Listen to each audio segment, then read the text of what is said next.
Just testing, making sure those out in Zoom land can hear us. Everybody okay out there? Yep. Thank you.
I know it's a lot. Well, good morning. And I have a gavel up here, which is great. So I'm going to call this meeting to order and let us go ahead and if I could ask Andy to establish a quorum for us and kind of do a roll call, I would appreciate that. Sure. Bear with me just a moment. Mhm. Gonna call, we have a large crowd in the room today. Sure. And a large crowd online. I mean, it's Yeah. a big group today, which is great. Super. Okay. All right. I'm gonna start with who's in the room first, and then we'll go who's on the Zoom.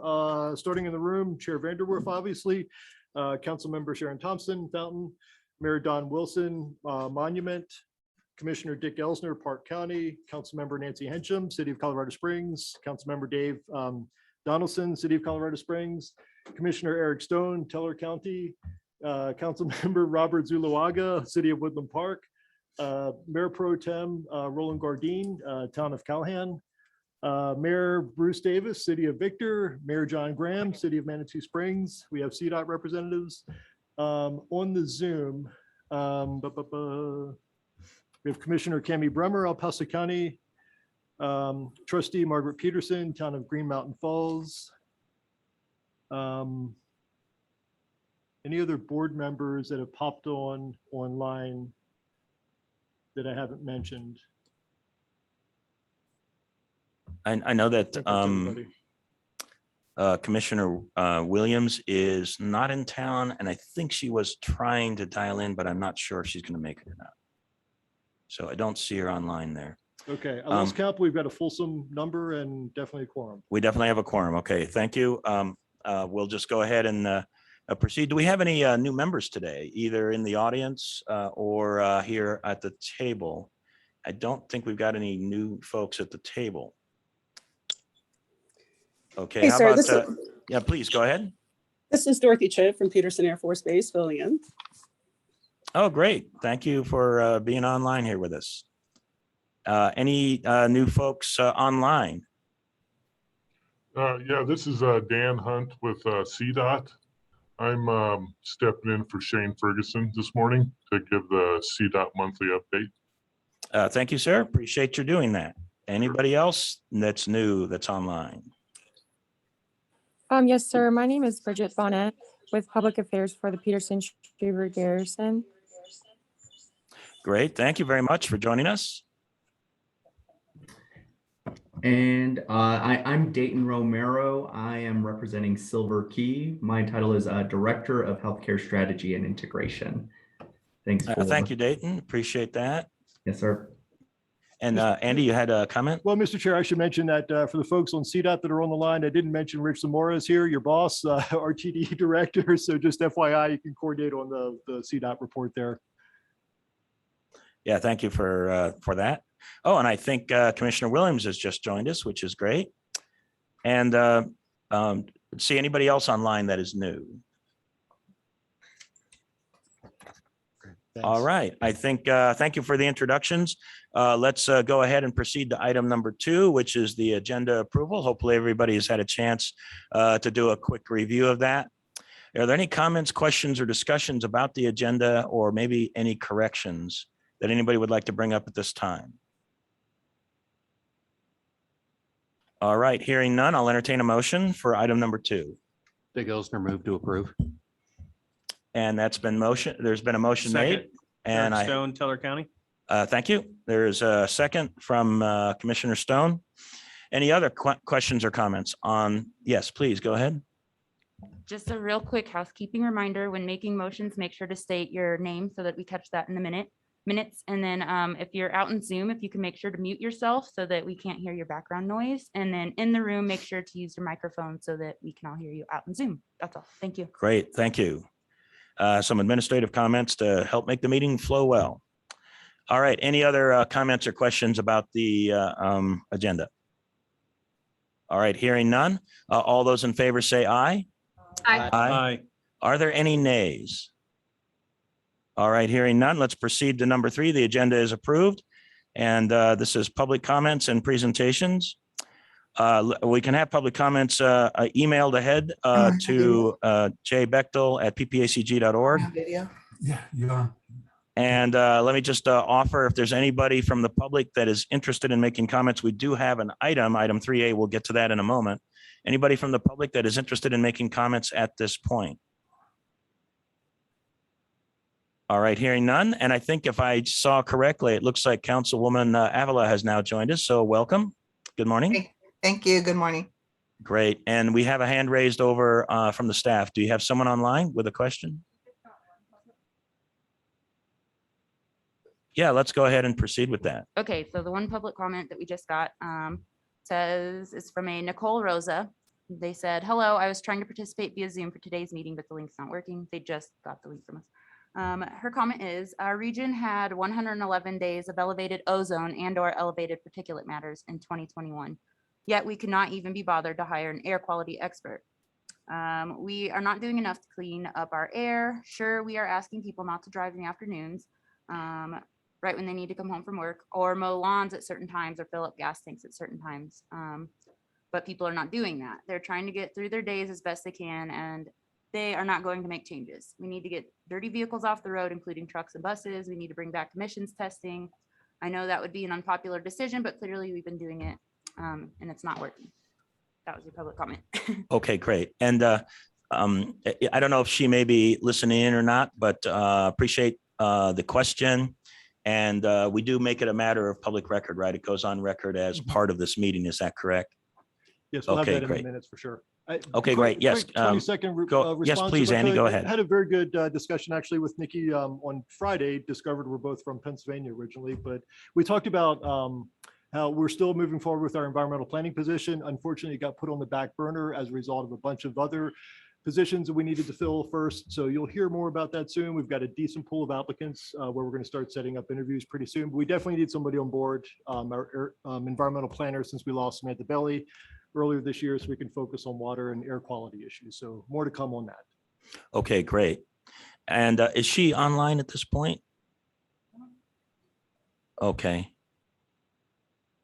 So what we'll want to do is, if she's not online, she did not have the opportunity to hear what Andy stated in a reply. I'll respond to her and make sure we send her the meeting video link so she can see the response from the board. Oh, okay, that'd be great. Oh, and you'll call her. Okay, that's great. So let's make sure we have that conversation, because it seems to be rare that we get public comment, and we should always be encouraging public comment. So I'm glad that we had a citizen that was willing to do that. We should encourage others to do that as well.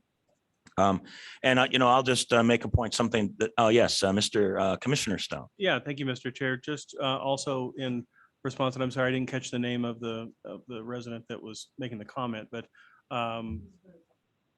pardon me? Thank you, Ms. Rosa. Is that first off, is that Pikes Peak Area Council of Governments is very concerned about air quality, always have been, and the question of air quality is much more complicated than simply the number of cars on the road and what time we fill up our cars and whether or not we mow our lawns. It extends far beyond the borders of El Paso and Teller and Park counties, and extends frankly all the way to this year, California. There are a lot of influences on ozone that are beyond our control locally. We certainly are looking at the things that we can do here locally, and we have programs here locally, but want to make sure that the public understands that when it comes to air quality, number one, we do take it seriously. And then of course, number two, sometimes we are the polluter if we're the ones with wildfires. But in this particular case, those 111 days that she mentioned were the time of extreme wildfires in the Northwest, in California and Oregon, Washington. And we were subject to a lot of air quality issues, 100% out of our control. But that is something that we're working with the state with as they're bringing forth their greenhouse gas emission requirements in their rulemaking. Thank you, Mr. Stone. And another comment that I have, and perhaps Andy, when you call her, you can share this with her because it is an official position of PPACG. I think it's on our legislative agenda list, the very last one, which is the best mile driven is the mile not driven. And that is a comment in reference to broadband, about being supporters of broadband. So there will be basically a process of less commuting because we've discovered through COVID that people can still be very productive while working at home. And while not every job works appropriately working at home, some have to be, in a store facing customers and so forth. But there are plenty of jobs out there where working from home works. And I think a lot of companies, I know the county included, is now doing a lot more work at home and some kind of mixture of drive in on a couple of days and stay home some other days.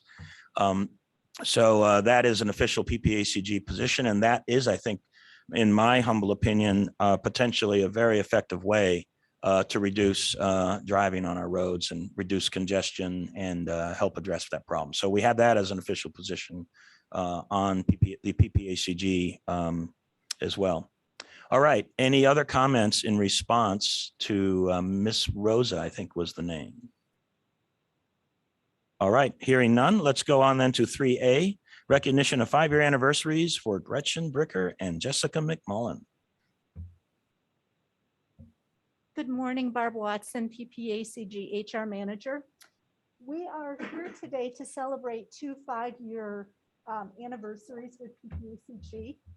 Gretchen Bricker is our direct services team supervisor, and Gretchen and her team of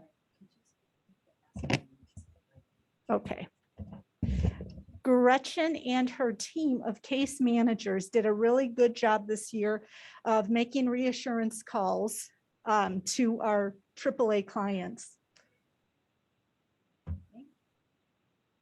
Jessica McMullen, as many of you know, is our policy and communications manager.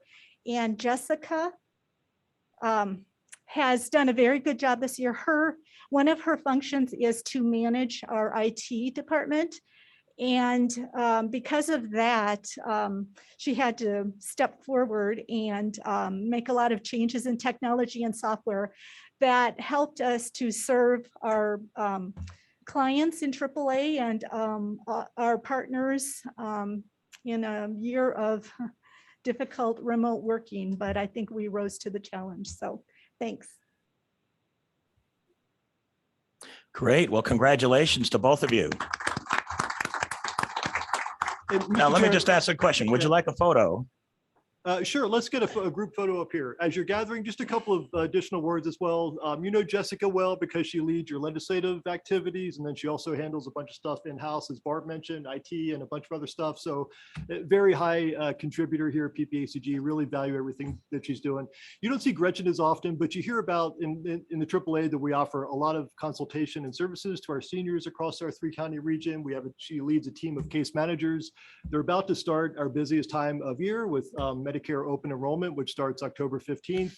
And they've really been rising to the challenge and trying to figure out how to work with our seniors and need to navigate a difficult Medicare process sometimes in the middle of the pandemic. So just super appreciative of everything they're doing. And if I'm sorry to interrupt, but if I might ask, is there a way to open up those binders and show? Oh, there you go. Why don't you take a picture with the certificates showing? There you go. That looks a whole lot better. Okay. You're welcome. Yeah, thank you very much for that input, Andy. And on behalf of the board, we just want to express our appreciation for the two that were recognized today, but also the entire PPACG team. You guys do great work, tough environment, and we'll just say thank you to both of you for your 5 years of service to the community. We look forward to many more years of service from you. Thank you so much. You're welcome. All right, are there any other comments from the board with regard to recognizing Ms. Bricker or Ms. McMullen? All right, hearing none, let's go ahead and proceed to the consent items. And these are acted on as a whole. Everyone knows that. We've got 4A, B, and C. Approval of minutes from the September 8th meeting, the summary of financials, and the site application for the Camp Falcon lift station. Sharon Thompson, move to approve. There's a motion to approve. Don Wilson, second. That's been moved and seconded. Are there any comments or questions from anybody on the board? All right, hearing none, let's go ahead and proceed with the vote. All those in favor say aye. Aye. Are there any opposed? And I hear no opposition, so though that passes unanimously, the consent items. Let's move on now to item number 5A, greenhouse gas emissions, the rulemaking draft letter. And it looks like Mr. Leosatos, you're coming up. Go ahead, Andy. I'll kick it off, then I'm going to hand it over to John. This is something that we've talked a lot about the past several months, really started back in January with conversations around the state's greenhouse gas emissions roadmap and the rulemaking that we knew was forthcoming that started in August to reduce greenhouse gas emissions in the transportation sector. We had a really good discussion at our workshop. I think that was back in September with a lot of board members, TAC members, and other representatives from across our region with our jurisdictions. We've been saying all along that our draft letter that we're going to capture that's in the packet that you have is really going to focus on kind of the technical and practical details of what the state's put forward.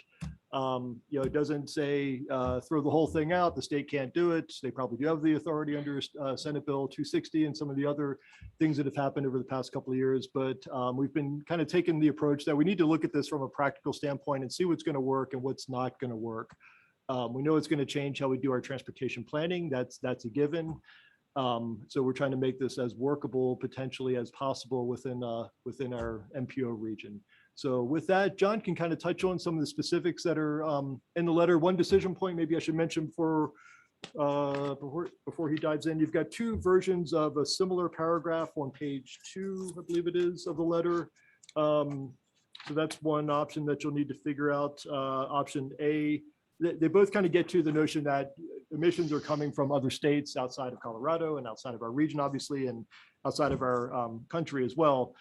So a little bit of concern is expressed there about us trying to solve kind of a worldwide and nationwide problem. So it's just basically two different ways of approaching that issue. Option A is maybe a little bit more direct and a little more edgy in some ways. Option B is a little bit more collaborative and suggesting that we appreciate the state working with the state on how we're going to come up with greenhouse gas emissions reductions. So with that, John, want to dive into some of the details we have in the letter?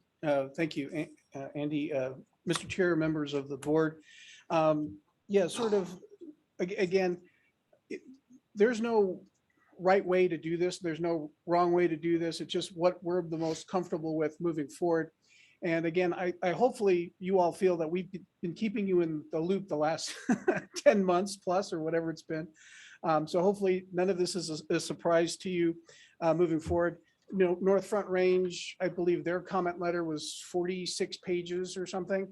Again, so we just tried to sort of find the balance of what we can actually move and what we can't. At some point you're howling at the moon, and we tried to actually keep the letter to a length that will actually be read. Because for those of you who don't know, the process pretty much is there's a hearing officer from the state administration office, and the comments are all being taken down and all the letters are received, and they put that in a packet, and then they hand that to the Transportation Commission. So not all transportation commissioners are at all of the public meetings across the state. So they're gathering all the information. It's being put into a record. That record is going to be given to the Transportation Commission. They're supposedly going to read all of it, and then they're going to make their decision. So that's why, again, we wanted to try to, we know, again, from personal experience for doing this for a while, they're going to read more closely, the things that come from a source that seems more reasonable, right? If you're getting a letter that's 100 pages long from someone that you know is either 100% for it or 100% against it, let's be honest, you kind of skim through that, right? So again, our strategy is let's try to be reasonable, as middle of the road as we possibly can be, kind of hit the high points, get in and get out. So hopefully you all agree with that strategy that we've been taking over the last few months. So now specifically, the technical things that we are addressing is the definition of regionally significant project. The highlight of that one is they say that you can use any definition that you'd like as long as it's approved by EPA. This is again that catch-22 of maybe where the people who are writing this rule are looking at it from more of a Denver-centric sort of thing. You only have to have your your definition approved by EPA if you're in non-attainment.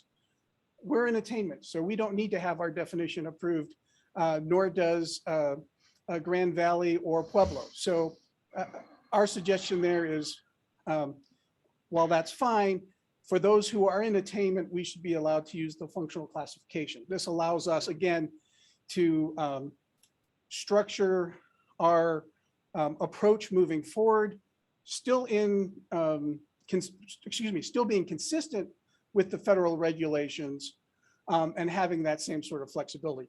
Otherwise, again, we're being sort of treated like we're all the same. And I think anyone who's been in Colorado, even someone like me who's only been here 3 years, there is a difference in the different parts of Colorado, and we should not be all treated the same. The second point that we bring out is there's a analysis requirement that has the that says that if you're adopting a tip, you need to go through this analysis. So see if I can bring this down to a level. When you do modeling, you grab all of the projects that have already been done in the past, all of the ones that you're going to do in the future, and then you try to sort of single out the projects that you're trying to get some results from. The way this is written is right now we're sort of looking at the projects and then the future projects. We're coming up with a travel time, vehicle miles traveled to put into the environmental model and then get a result. That's appropriate for a long range plan because you're looking at all of the projects. When they say, hey, we want you to do it for your 5-year tip, which is only a portion of the projects, if you put it in the same model and you press start on one day, you're going to get a result. If you wait 5 years for the tip and you press the button, it's a model. It doesn't think, it's going to give you the same result. So our issue there is there is no point to rerunning it every time unless the model is going to come back with the same thing unless you change the inputs. And if they expect us to change the inputs on interim basis, one, that's a data monster that needs to be fed. That's a kind of a huge, not I shouldn't say huge, but a rather sizable unfunded mandate to pay for the data, number one. But then number two, again, the result is going to be the same unless they have some intention of changing and asking for a iterative, ooh, I used the big word correctly, an iterative sort of approach to reaching the goal. Again, none of that is specifically in the language, so there's no reason to do the tip. And again, it's one of those things where if you put the data into the machine and the machine gives you the answer at the end, there's no reason to do it multiple times to see if you get a different answer. So it's a little redundant, and unless they have a different intent, they certainly have not made that intent clear. The next thing, agreement on modeling assumptions.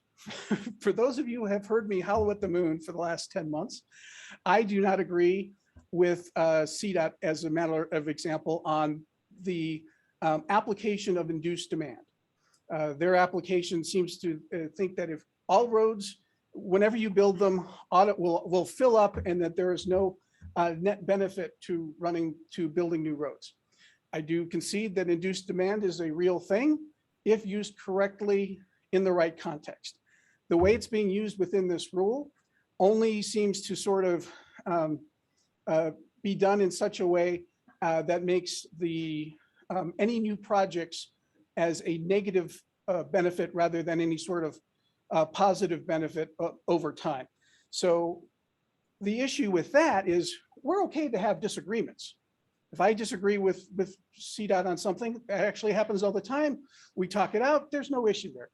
The problem with the way this language is written and why we've pulled it out is if we don't sign an agreement with CDOT on this, you know what happens to CDOT? Not a darn thing. They could wait me out forever. If I don't sign the agreement with CDOT, however, well, then all of a sudden we don't get funding and things like that. So it is one of those things that in theory, it seems like, oh, well, it's just a simple thing.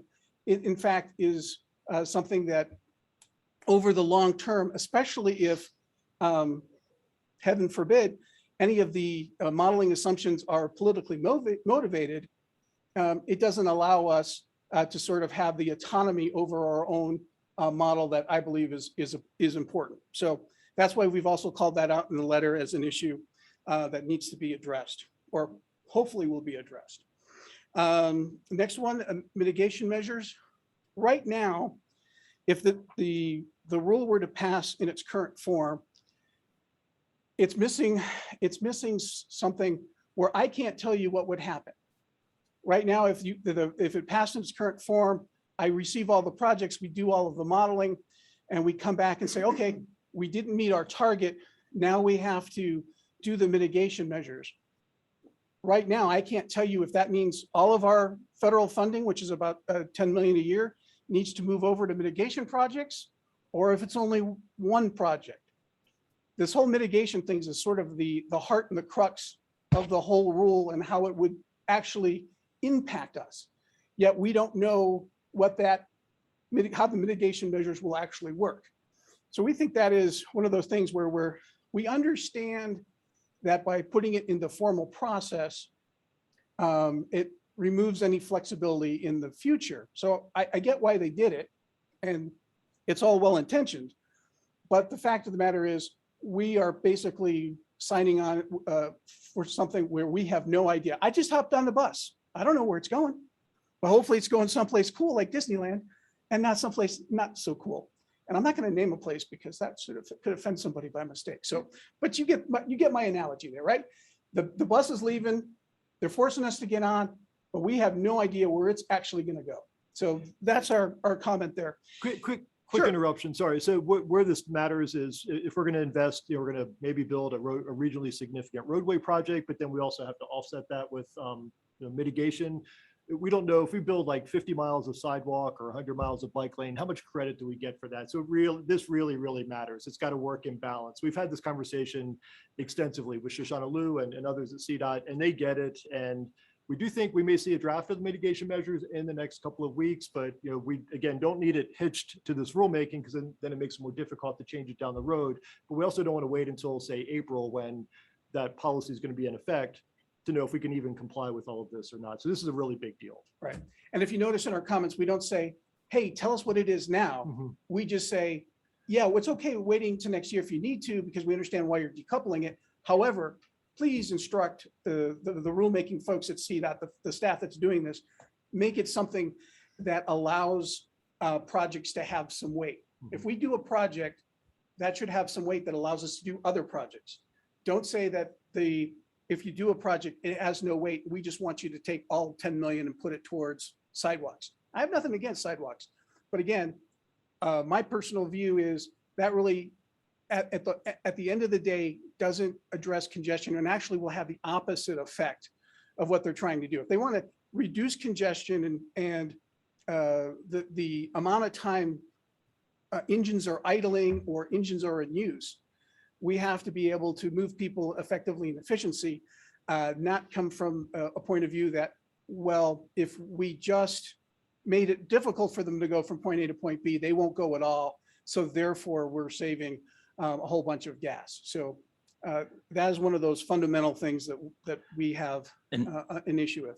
If I might yes, sir. also, you know, I have concerns about, you know, what would be proper mitigation, because you're using the example sidewalks. Well, okay, great.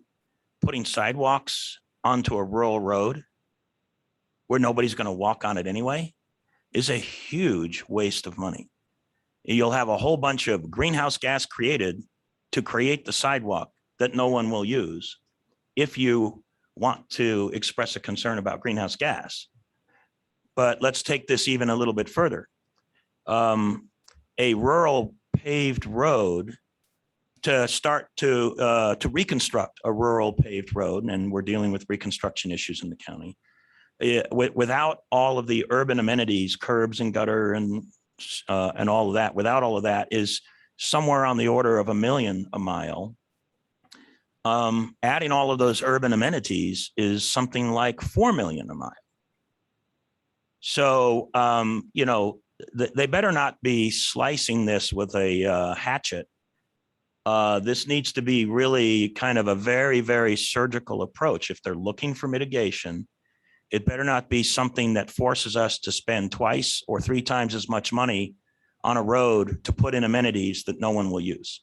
Right. Yeah. Unfortunately, the jurisdictions decide where they're going to invest those monies, whether it's funding in the TIP or funding on the PPRTA side. I mean, it's the jurisdictions that identify where we're going to get the most bang for the buck for improving sidewalks and making trail connections and so forth. And I would make the argument, and it is the argument that John is making to one degree or another, that actually adding a lane might actually be the most effective way to reduce greenhouse gases, because that produces less congestion.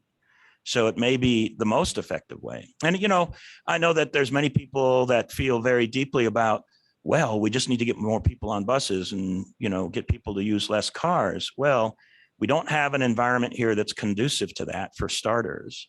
And now what you're trying to do is legislate behavior. Well, good luck with that.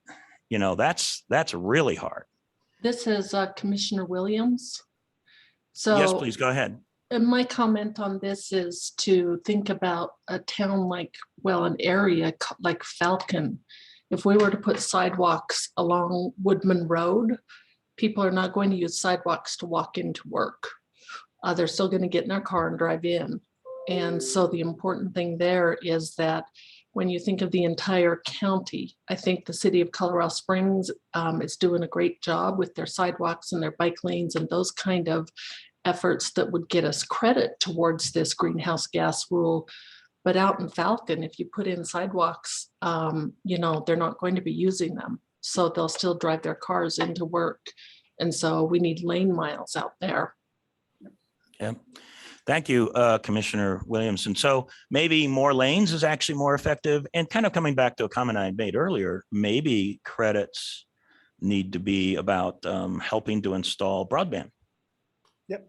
Right. So, you know, what I don't want is to have the credit, the form of credit being dictated to us when we might have better choices and better ideas. I think that's a huge mistake. And I'm hopeful that CDOT will have the flexibility to recognize that maybe the best approach is another lane and broadband, and maybe there's a few other things.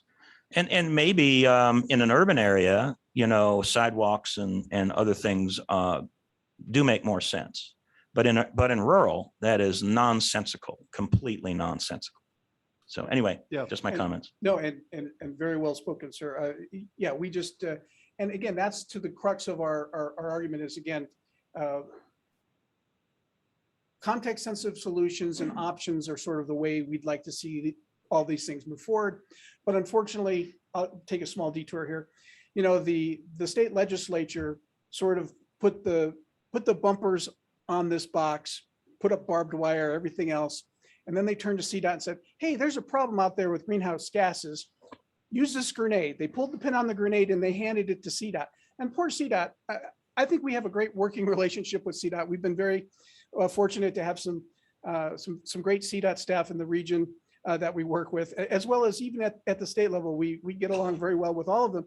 But CDOT was put in a very tough spot. And so they've got this live grenade that the pin's been pulled and like, we'll throw it over there. Oh no, puppies. Oh, we'll throw it over there. Oh, small children. Oh, we'll throw it. They've got to do something with this. And they've been really put in a no-win situation. And then speaking with some of the members of the legislature, they really think that they've done a great thing. And to some extent they have with some of the funding and some of the other stuff, but I don't think they quite understood that NPOs and the long-range planning process were actually their allies all along. That somehow they thought that if we stop building roads, people will stop driving. And we've seen time and time again, that is not the case. So again, very well said, Commissioner, that we're trying to make the best of a rule and a bad situation that was created with the best of intentions. But if I might just, let me finish up my Yes, last please. comment, and then, because actually you guys need to speak and not me. Was the whole thing on the waiver. Actually, the waiver was one of the things that was not originally included. We at PPACG, Commissioner Williams, myself, and others worked very hard to get it into the rule because, again, it's sort of this black box approach. We're gonna create this black box of this modeling. We're gonna put everything in, and then whatever comes out at the end, you're gonna be stuck with it. And we're like, well, that's bad governance. You have a transportation commission. You have real live human beings that have expertise on these things. They're there to make decisions. Let them make decisions.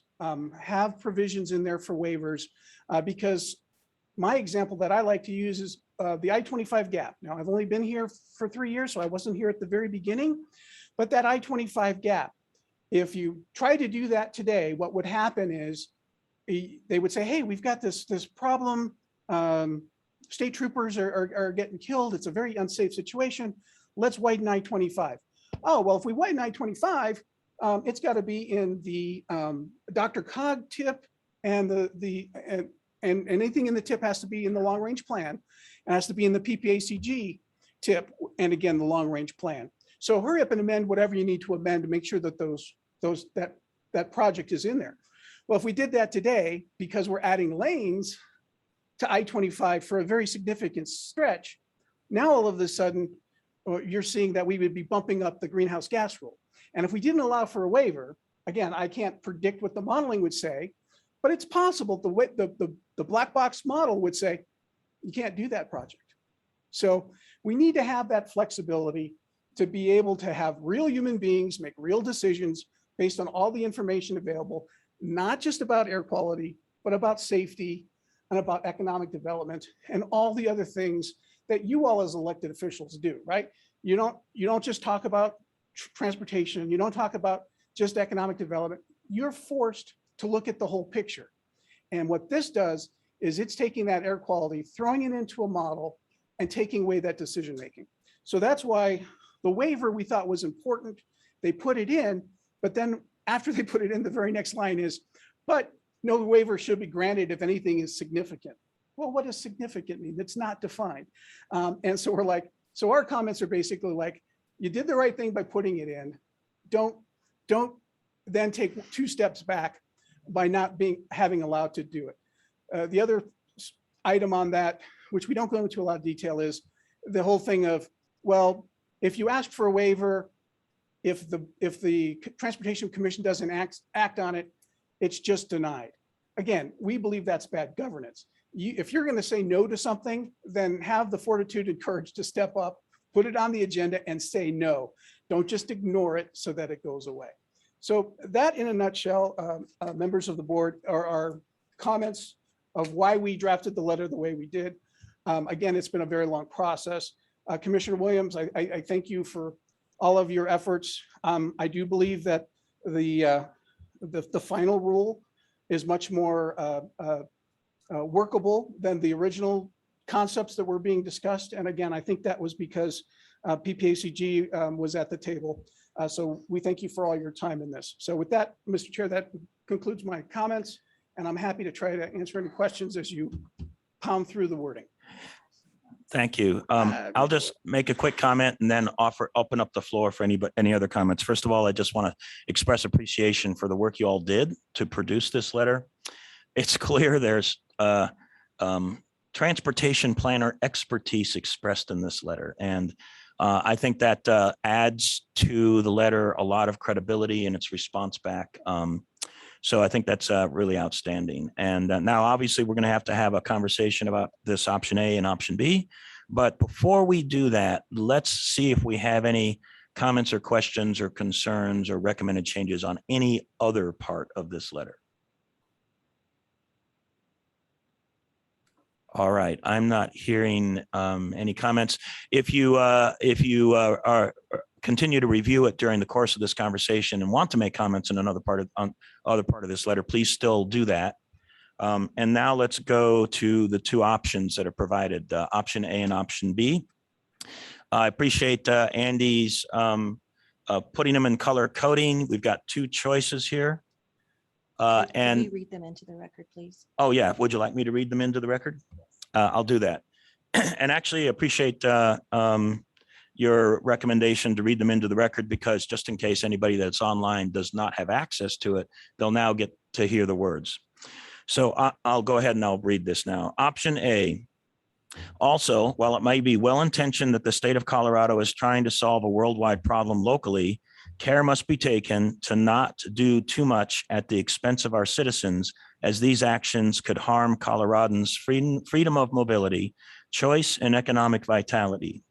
It must be stressed that part of this rulemaking adds additional criteria for being out of attainment for federal pollutants that often come from outside our region, outside our state, and outside our nation. Our comments will focus on how the proposed rule can be improved to better address the intent with the shared desire to reduce emissions and improve air quality on a statewide basis. That is option A. Option B. We are grateful that the state of Colorado is actively working to address its part in the worldwide challenge of climate change. We are eager to be a part of that solution. And we believe that in order to do that most effectively, we must continue to strive to balance structure with flexibility. Part of this rulemaking adds additional criteria for being out of attainment for federal pollutants that often come outside our region, outside our state, and outside our nation. We acknowledge that we are all a part of the problem and need a greater flexibility to do our part to effectively address the challenge. Our comments and recommendations focus on how the proposed rule can be improved to help all regions work collaboratively with the state to better address Colorado's overall commitment to being a part of the worldwide problem. So that's option A and option B. Option A was written by Andy, and thank you for that, I believe. And you did that on my request to because I, for myself, have an interest in not being held accountable for pollutants that we do not create. And option B was written by one of our board members, and we thank you for that input. And it is time now to have a conversation, and maybe, I don't know if the author of option B would like to make some comments on that. Sure, I'm happy to start. This is Nancy Hingham, City Council person for Colorado Springs. And I want to say also thank you to Holly. Thank you, John. Clearly the work you've done on this is remarkable, and I'm very appreciative. And I think the recommendations are great. What I want to make a point, and the reason I wrote this alternative option, and actually, as I heard you read it and reread it, I was like, do we want to be part of the worldwide problem or worldwide solution, actually? So that last word might be better read, solution. But what I want to say is we all want cleaner air. I mean, there's just absolutely no doubt about that. And there are a lot of different ways to get there. And I think what this letter does is to help the Department of Transportation look at things from many different lenses, and depending on the part of the state that you live in, these things don't all fit. It's not a one size fits all. So I do think we have to balance what's local and what's global. I think we need structure, and I think we need flexibility. I think these are all incredibly reasonable requests. And bottom line is, and actually Commissioner Vanderwerf and Chair, when you and I met right after I was elected, one of the things I remember over coffee. over coffee. One of the things I remember you requesting of me as a city council person was to work on collaborative relationships between the city and the county. And I very much appreciated that request. And that's very much, I think, how I try to work and lead.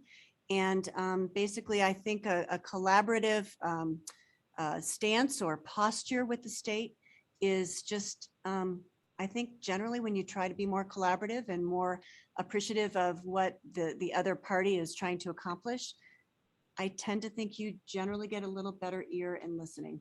So that's just really simply the reason that I made the suggested paragraph change. And I'm fine if people want to not use climate change, if that's a term that doesn't work for people, if we want to change the last word to solution and not problem.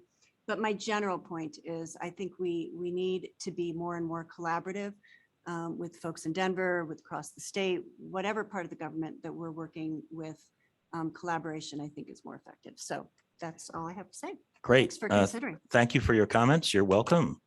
And the floor is open for comments from others. Yes, Mr. Elston. Personally, I kind of like heading in the option B. In working with agencies, if you try to hit them over the head, usually they just kind of clam up and don't work with you. So I really like that. I do think we need to change that last word to solution, because I want to work on a worldwide solution. I don't want to be part of a worldwide problem. To me, I would like an option C, which kind of meshes the, hey guys, you can't do this. You're going to impact our economy. You're going to do all this. However, we really understand we need to work together. And that's kind of, if we could combine the two somehow to where we are acknowledging this is a problem and we really want to work on a solution. However, you do have to take into account our economic vitality and everything else that these rules can impact. Thank you, Mr. Elsner. And to make a point to that, I like the idea of maybe making sure we have something in here about trying to work collaboratively with the state. That's always important. And I think, or with CDOT or whatever. But in response to the particular point, which is really the crux of what's in option A, I just do not think that we should be held accountable for something that we have no control over. I'll make another point about this. The current administration is attempting to negotiate right now, as we speak, with China, asking them to reduce their pollutants.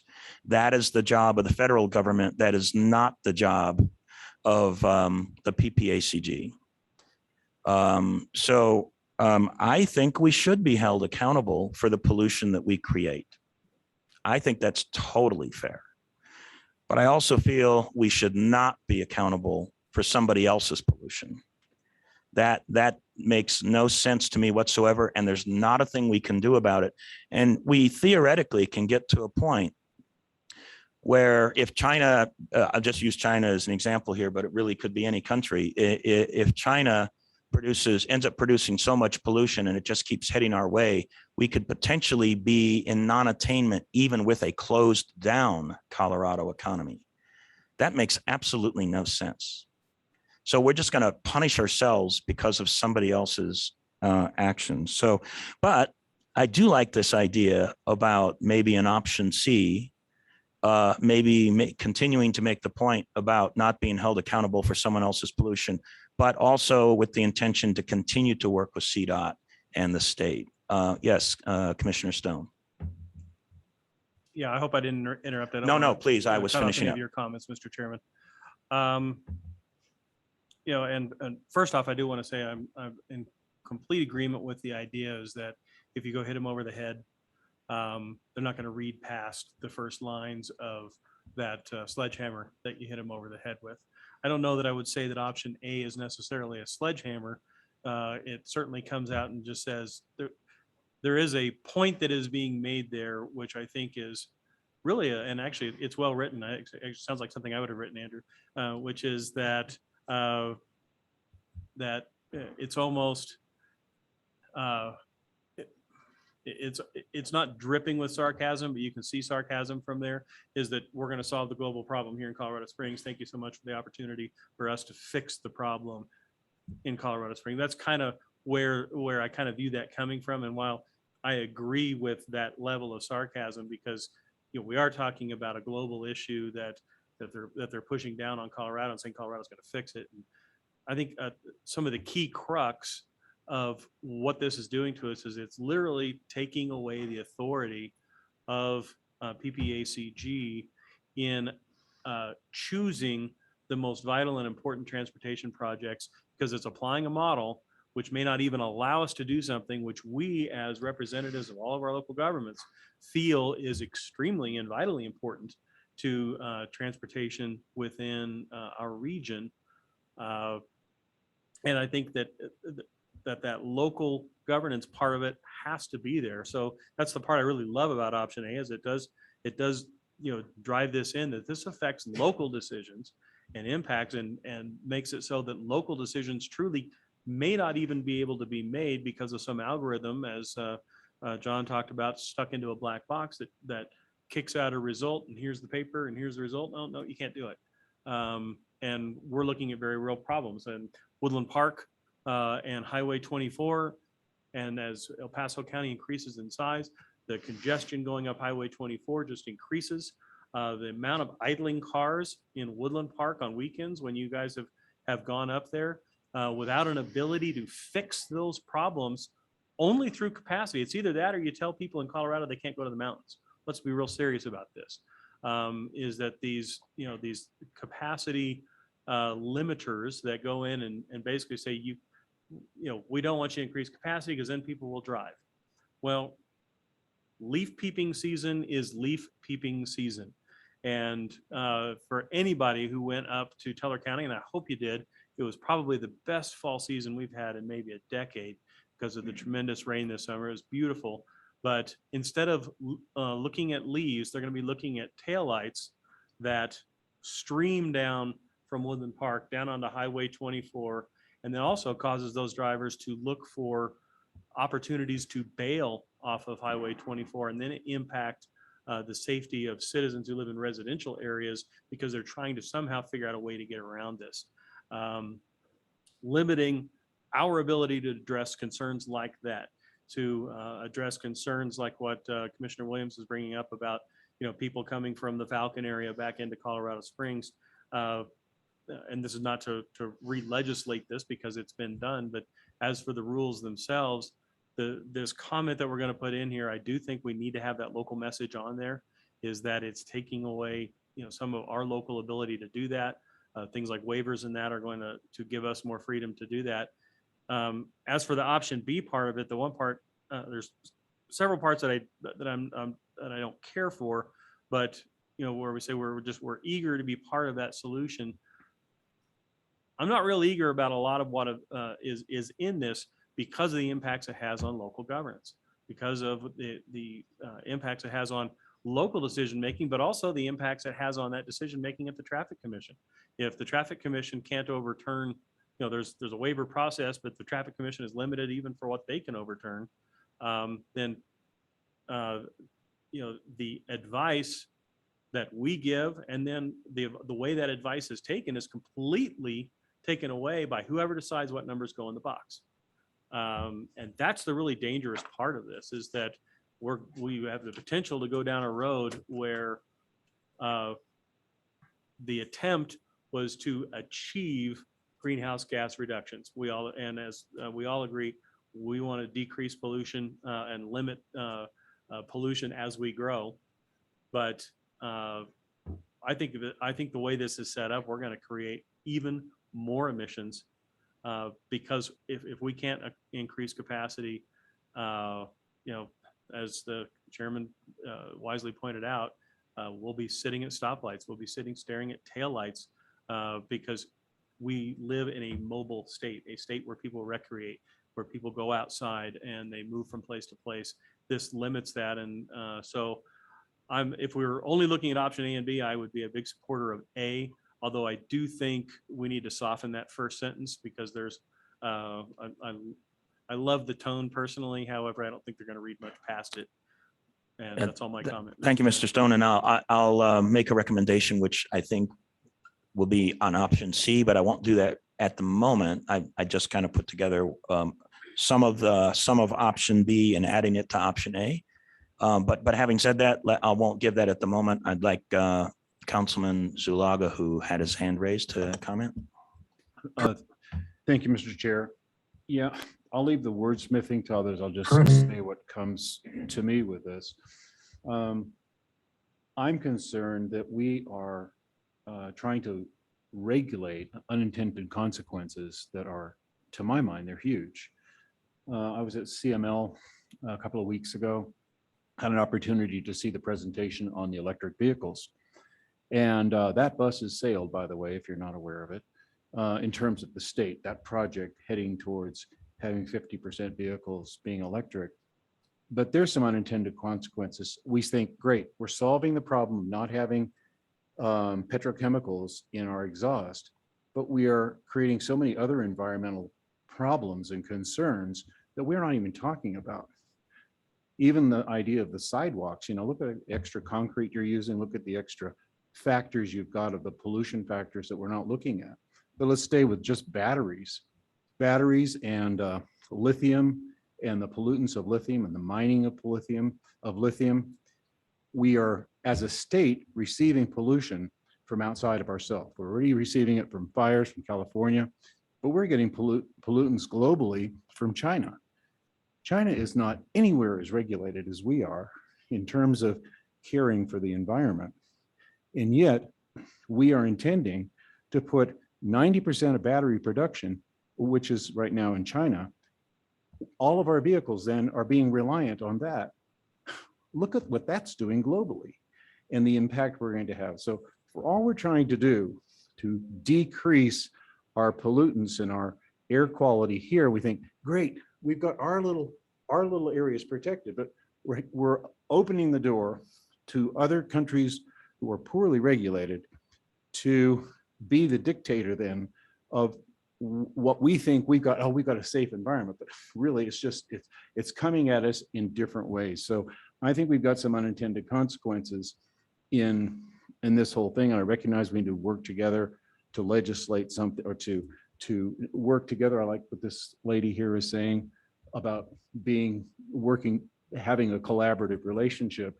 But I do support the fact that, wait a minute, let's have a taste of reality here as we look at this whole thing and not be trying to use the government to control the natural development of the people. I think the good hearts of Coloradans and Americans in general are very much to protect the environment, to live in a healthy, using technology to move forward, to have less pollutants. But I do resist this whole idea of trying to have the government mandate at such a strong level without looking at outside intended consequences. So when I looked at A, I'd almost like in that last line for there to be something that said, we have a shared desire to reduce emissions and improve air quality, but we must be cognizant of the unintended consequences of allowing other, I don't know how you say it, but allowing other countries to be dictating what we're using as solutions. I don't know the right language, but I think something needs to be put in there to that regard. Yes, thank you. And we have comments coming from Commissioner Williams that are on the screen. When I squint, I can in fact actually read them. But what I'd like to do at this point is offer a hybrid, which is not exactly. Hello. Yes, please go ahead. Is this Yolanda, Councilwoman Avila? Yes, I haven't been able to raise my hand. Oh, I'm so sorry. Please go ahead. Yeah, I got to figure that out. I'm by myself on my phone, on my computer at home. So anyway, Councilwoman, just for your awareness, if you're having trouble raising the hand, just speak up when you need to. That's perfectly fine. That's why I decided to. We hear your voice. Go ahead. So when I was first reading this, and I read this letter like 3 times, And it was, very diplomatic, but it did get the point across. And I just thought the letter as a whole was very well written. And I don't know how to say this. Andy knows the board. And I could see why option A looks like option A. And this is a board that's very, hey, this is not our fault. We didn't cause this pollution. Why are we being punished? And so, but when I see that tone, it's just like Commissioner Stone said, the door's just going to shut on us. And we can be right and demand it. But if we don't get listened to and what we want isn't implemented, then, we can feel good about pounding our chest, but nothing will happen. And so I much, much prefer, as I read option B, I was like, because I was tense with option A. I was like, oh my God. And then I read option B and I was like, yes. And it actually does say the same thing, but with flexibility and with wanting to work with this. And we'll do what we can to work with it, but you've got to give us the flexibility and work with us. The only thing is a solution. When I saw a problem, I was like a little bit startled there, but and it made just sense with the solution. And we have to really be careful with the state, because we could just be, well, that's El Paso County, they're always like that. And so they don't want to work with us. And so we really do have to have a way where they listen to us from the very first sentence to the very last sentence. And those are my comments. Thank you, Councilwoman. I appreciate it. And I know that Commissioner Williams has words up there. I actually had created a hybrid C, if you will, that's not too much unlike what Commissioner Williams had, but let me go ahead and read my version. It does actually use the first two sentences from option B, which talk about trying to collaborate, right? So let me just read this. We are grateful that the state of Colorado is actively working, and I did change the rest of the sentence, and what I put in is to deliver attainment, because that is kind of what the goal is, to deliver attainment. We are eager to be a part of that solution and will continue to work with the state on these issues. That is, if you will, an interest in dealing with pollutants, because I think everybody here feels strongly about that, and also an interest in continuing to collaborate with the state. So it's taking those two first sentences with some modified words, and then from there, starting into the option A words. So instead of the word also, the way I have it worded is, however, while it may be well-intentioned, and then it just continues with the option A words. So it's using the first two sentences with some modification from option B. And actually, I appreciate the input of option B, because it talks about trying to make sure we message to the state that we are willing and eager to work with you on these issues. But also, I think we need something strong enough to make the point that we should not be held accountable for somebody else's pollution that we have no control over. I'll leave it at that. And I know that Councilwoman Thompson, you have a hand raised. I would just appreciate if I can't see that what Commissioner Williams wrote, so I would appreciate if someone could read it. I'll be happy to read that. I can read it. So Commissioner Williams does say she's offering some words. And I'll just start with, this is quoting what she says. And the beginning of it is actually very similar to what I just proposed. She says, we are grateful that the state of Colorado is actively working to address its part in the worldwide challenge of climate change. We are eager to be a part of that solution. And we believe that in order to do that most effectively, we must continue to strive to balance structure with flexibility. We also want to encourage Coloradans' freedom of mobility and choice while encouraging economic vitality. Part of this rulemaking, and then she has 3 dots after that, which means wherever the part of this rulemaking is, she wants to continue past through those words. So what this is Commissioner Williams. I do apologize. I'm in Utah visiting family and attending another conference. So The option B, and I tend to agree with Councilwoman Avila and Henjum here.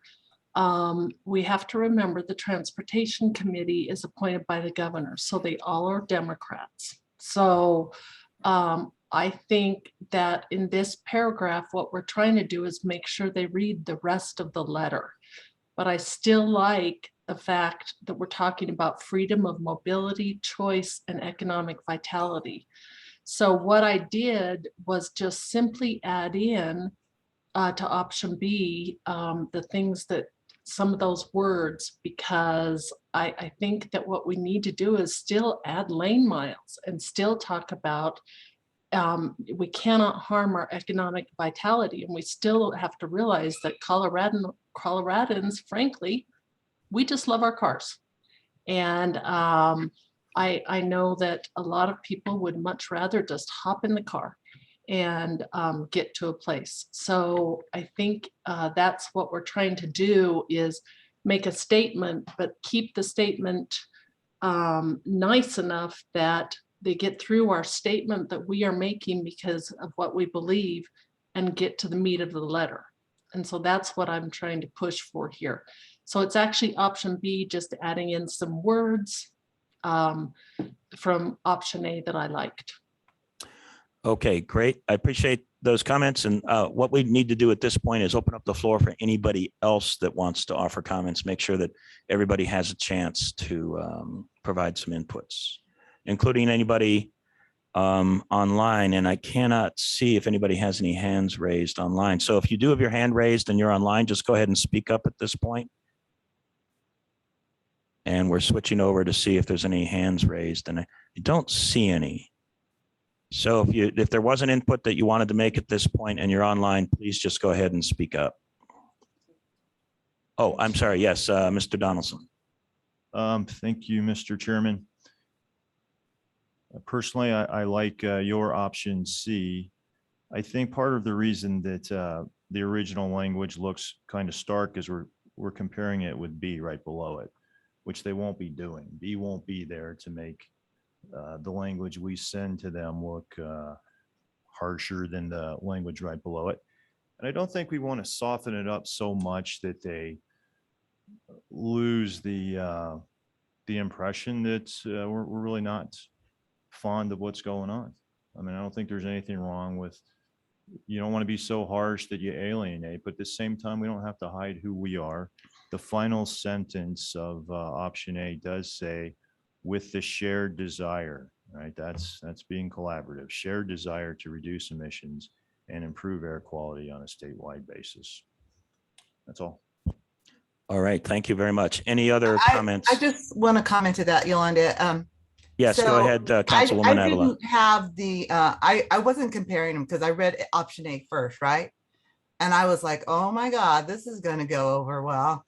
And so just reading that, I was just like, yikes. Because, I've been, in these meetings. And so without even comparing it, just reading it without the comparison.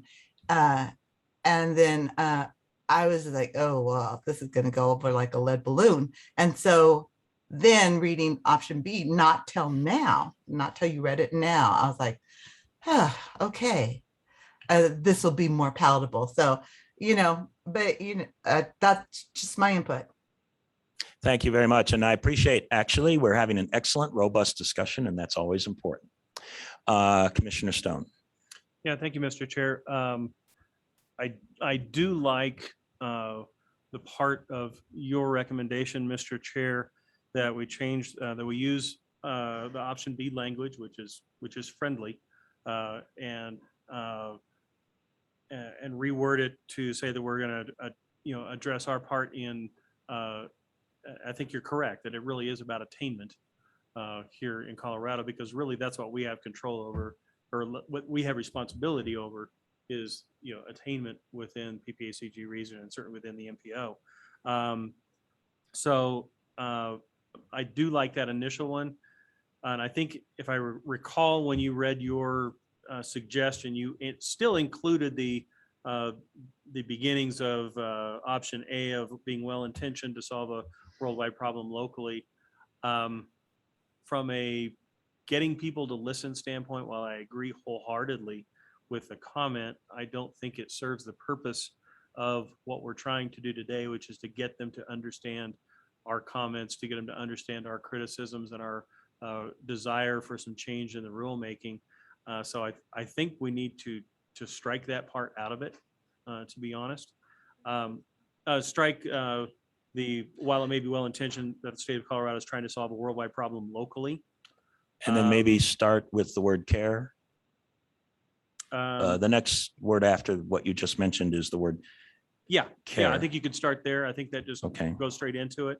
But then, but start that with, the friendly words pinned in option B, which say, we're grateful that, that we're working to actively working to address, and you have the words about attainment. I think those were appropriate to have in there, but like I said, as much as I love the language, Andrew, I probably would have written it myself, and it might have even been a little more dripping and maybe even a little more targeted how I authored it. But we really do need the Traffic Commission to to pay attention to this. And to those of us, I know Commissioner Elsner, Commissioner Williams, those who've been to stack meetings and at least gotten to converse a little bit with the traffic commissioners. It really does have to be packaged in a way that not only can we get them to read it, but we don't want to give them a reason to discount everything that follows this. And I think that and I didn't bring my my tablet to be able to write it down specifically, but for my comments, I hope that it makes sense to the chair as to what I think would be more effective, which is to take his verbiage along with the author's option B. And I think we get there. Thank you. And we've got some more hands raised. I'll get to those raised hands in just a moment. And we don't have a motion, and I'm not recommending a motion at this point because we're having a discussion on the words, but I think what you might be suggesting, just to reiterate it, Commissioner Stone, is keying off of my words that I proposed and then removing the however, while it may be well-intentioned, the state of Colorado is trying to solve a worldwide problem locally, just remove that and then start that sentence with care must be taken and then continue with the blue. Is that correct? Yeah, I think that would work. Yes, but okay, it would be a good outcome. Okay, very good. Councilwoman Henjum, you had your hand up. Yeah, it's getting very complicated for me to follow what you're suggesting, what This is hard. Yeah. I don't regret bringing up the second comment. I don't, because I do want this letter to be successful. And I think this is about how we approach the state.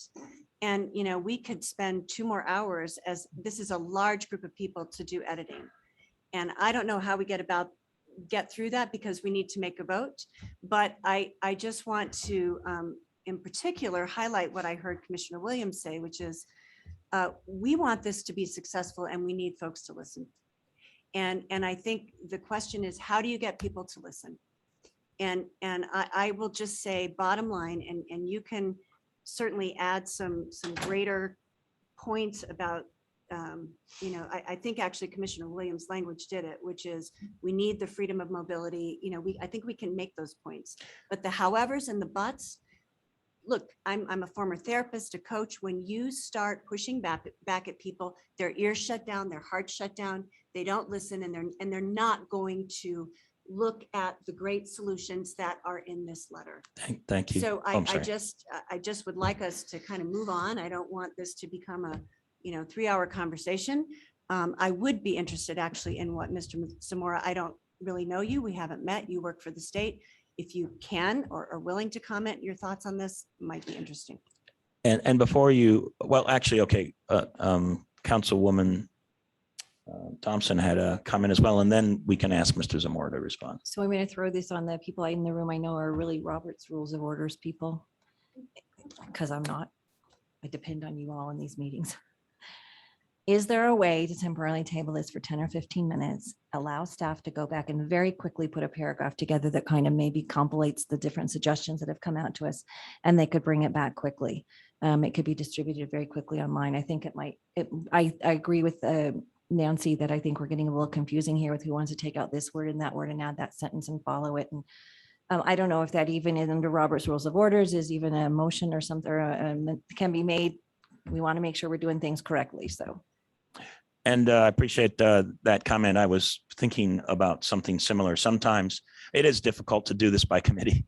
And sometimes it's important, maybe we take a break or maybe we just continue with some other items on the agenda and ask the staff to write kind of a hybrid of A and B based on the words. Yes, go ahead. Trying to communicate with John and Jess by telepathy. Yeah. Telepathy. So if Is we- that, if I know Commissioner Stone, I know you're a Robert's Rules of Order person, so is that even a proper question or something that can be asked? Well, I mean, the chairman obviously is in charge of the meeting, but an appropriate motion certainly could be to table this for 15 minutes to allow for staff to do work while we continue on with the agenda and then bring it back. Yes, but John's got, I think, the next item. So if we could just cover that real quickly, it'll take, I think, or the tip item, which is Actually, after that. And then he can take, if he could borrow the chairs, Mr. Chair, your handwritten notes, and you can come back with your version and the version that Holly has worked up, and we can bring it back in about 15 minutes. Okay. Sure, but I think Yeah. Mark actually has the next item. so Oh, we could- okay. So you can take a few minutes to work. So, and I'm sorry. Yes, Mr. Zamora. Yeah, I would say, I'm hesitant to comment on the specific language, because this is a letter from PPACG. So, but, again, we appreciate the partnership and working with, all of our planning partners, including PPACG, going forward. And, we are in this together. So, I mean, that's kind of my perspective on this. As I said, I can't really comment on your specific language as a department. So. And I appreciate Mr. Zamora being quite the diplomat. So there you go. Excellent. And I do know that I think the staff here is trying to, putting up on the screen, trying to provide some word options and word choices. So in the interest of continuing to go forward and try and continue through the agenda, this is what I recommend is why don't we just take a 10-minute break right now? Do you want to do that one other item and then take a 10-minute break, or can we just take a break now? Well, I think you could take a break, or you could just table this and we could bring it back in about 10 or 15 minutes with some revised language, whatever the pleasure of the board is. But we could keep on rolling with the other action items while John is working up the language based on your suggestions and Commissioner Williams. Commissioner Stone. Yeah, Mr. Chairman, I would move to table the current item on the agenda, move on to the next item to allow for staff to make revisions, and then bring that item back as the next item on the agenda. I'll second that motion. Okay, there's a motion and a second. Those are valid. Any comments or questions on this at this point? All right, hearing none. All those in favor say aye. Aye. All right, very good. Are there any opposed? And hearing none. So let's go ahead and proceed with the agenda. Bring my agenda back up here. And yes, they're not going to be easy to follow. I Yeah. can read Andy's handwriting. He's 11. Okay. I understand my own notes, but hopefully they'll work. Okay, we have item 5B, an amendment going forward on the 2045 Pikes Peak Regional Transportation Plan. Oh, okay, great.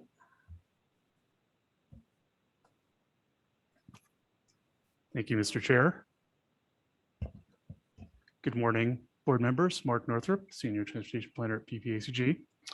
So before you take action today, I want to provide a brief summary of the plan amendment and let you know what's happened since we met last month. So all the plan amendment information can be found in the plan amendment document, which is found in your packet. The plan amendment includes 11 new project proposals and 1 request for change to an existing program. This results in approximately $125.3 million in new fund requests. Given the revised financial plan estimates and local, state, and federal funds, all the proposed projects can be incorporated into the plan without the need to change existing projects. The plan will also maintain fiscal constraint. It was determined that modeling didn't need to be run for the amendment, given the minimal impact of the new capacity projects. And I also want to note that the plan amendment document was modified, before its public release in August to make sure stakeholders know the rail station design construction project won't be funded until it receives final approval through the Transportation Improvement Program process. I also want to note that no comments were received during the public comment period or during the public hearing. So in terms of what's happened since the last meeting, the plan amendment went to the TAC and CAC last month, where they both recommended approval of the plan amendment. So unless anyone has any comments or questions, staff is asking you to approve the amendment to the moving forward RTP. Thank you. Thank you. Any comments or questions from any of the board at this point? Yes, sir.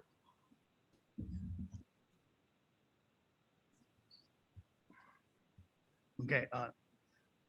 I noticed the border, the cutoff area is from Falcon on 24. I'd like to know, how can we incorporate Callahan into that area?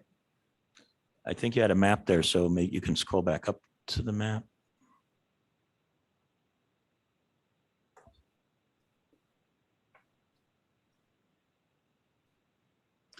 So the map shows you have two different boundaries. You have the PPAC boundary, which includes Teller, El Paso, and Park counties. But then you also have the MPO boundary, which is in that darker color, and that is the area that receives the federal funding Okay. through our transportation planning process. Well, the bottom map, that shows look like it's cutting almost like in Peyton. I mean, yeah, Peyton and did not incorporate Callahan, but the El Paso County map, we're including that. It's a really good point, and there's a subtle but important difference here, where the boundary that you see where it does just extend a little bit beyond Peyton but doesn't go to Callahan, that's based on a different set of boundaries that are federal guidelines. John may want to amplify this, but our hands are kind of tied as far as how we define our urbanized area and our metropolitan planning organization boundaries. So these have been fixed in place for a while now, past 10 years probably. So it's based on defining a boundary around our urbanized area, and that's where we have to do the official transportation plan and then the official transportation improvement program. Well, and this is Commissioner Williams. I was just reading in the MPO boundaries can be changed every 10 years by the stack, but I don't know, the PPACG boundaries, I think, have to be determined federally. And so that area out in Callahan is actually in a different transportation planning region. And so this just includes El Paso County is split right now. And so we have, so Park County, for example, is in a different transportation planning region, but this is just in the Pikes Peak area, just in our metro region here. Does that make sense? Did I make any sense there? Thanks. Yes, go ahead. Mr. Chair, members of the committee, I apologize. I stepped out of the room and then I was trying to do something else. But if I understand the question is, can the MPO boundary move out to Callahan, if that's the question? And the way the MPO boundary is set is every time after there's a census, and the census then determines the urbanized area. Basically, it's the amount of folks that you have in terms of density within the area. We take that data, and this is what Commissioner Williams was talking about. After the census, then we go through a process where we smooth the urban boundary, where we look at where the census has determined the urban boundary is. Then we look to see, okay, well, are there jumps? Are there breaks? Does it make sense to look to where we're going to grow? Where do we have large developments such as Banding Lewis Ranch? And so we smooth the boundary, and that is the boundary of the MPO. The Metropolitan Planning Organization then goes through that process through the state to define that boundary. The difference between being in an MPO, which is a transportation planning regions 1 through 5, or being outside the MPO, which is transportation regions 6 through 15, is that the MPO has extra things it has to do, like the TIP and the long range plan. There's no long range plan requirement out for those other TPRs as an MPO, but your long-range planning requirements then fall under the guise of CDOT, and it falls under the state long-range plan. So there's just more of a focus when you're within that urbanized area. More money, but with what's the old saying, more money, more problems. With that extra funding comes a whole lot of more requirements. Whoa. With that funding comes more requirements that we have to do, again, do a TIP and a long-range plan, as well as other things. Because we're over 200,000 in population, we also have to have a transportation management area, which adds some additional rules to us. So that's how we determine that boundary. We can't just say, hey, it would be great if we could stretch the boundary out here. There are certain sort of criteria that we have to follow when setting the boundary. So hopefully that actually helped with an answer and didn't confuse things even more. But I'm happy to ask questions before I go back to the other thing. Go ahead, Mr. Elsner. Well, I, you know, being in Park County, I'm not too concerned about it, but I also thought that your MPO had a sales tax. Is that true? How does that sales tax fit? So the sales tax is a completely different animal, and that's a voluntary. So the PPRTA is a voluntary. I'm not sure if it's a quasi-government, but it's a voluntary thing where people buy into. I shouldn't say buy into, but they say yes, we want to be part of it. There's a voting. And that's defined different from your MPO boundaries. Right. You could have your own. You could have a sales tax for a particular jurisdiction, or even a rural transportation authority that you're not necessarily within that boundary. And so I'll just mention, I appreciate the question. And of course, this is coming from our representative from Calhan. So it might be worthwhile in maybe some follow-on conversation, not at the meeting today, because we can this with your permission.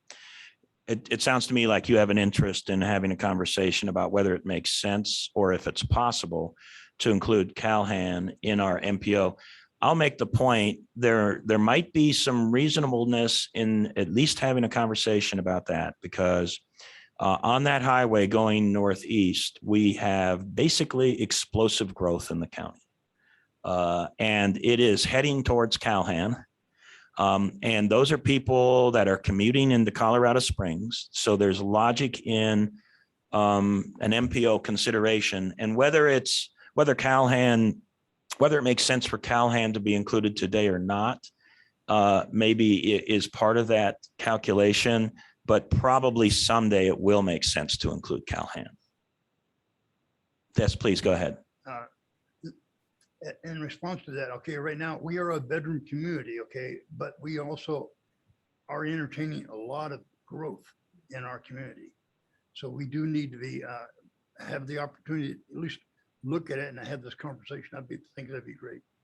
I think that's an excellent comment, and I think let's plan on kind of having that conversation to see what makes sense or what doesn't make sense. Sure. And actually, there's an item on the agenda under discussion when we get to that information, Tri-County Transportation Study. You're going to hear from Jason O'Brien, which actually is getting at those gaps that are outside the MPO area, but in our COG area, and identifying what their transportation needs are. So that conversation is going to continue here in a few minutes. Okay, outstanding.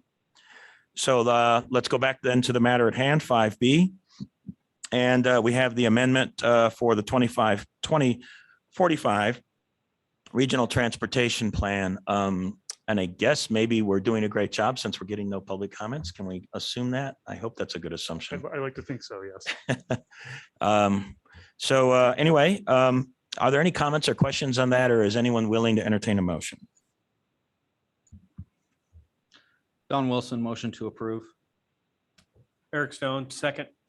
All right, that's been moved and seconded. And any last opportunities for comments or questions on it? And I don't see any hands raised online, but if you wish to speak to this, just please chime in.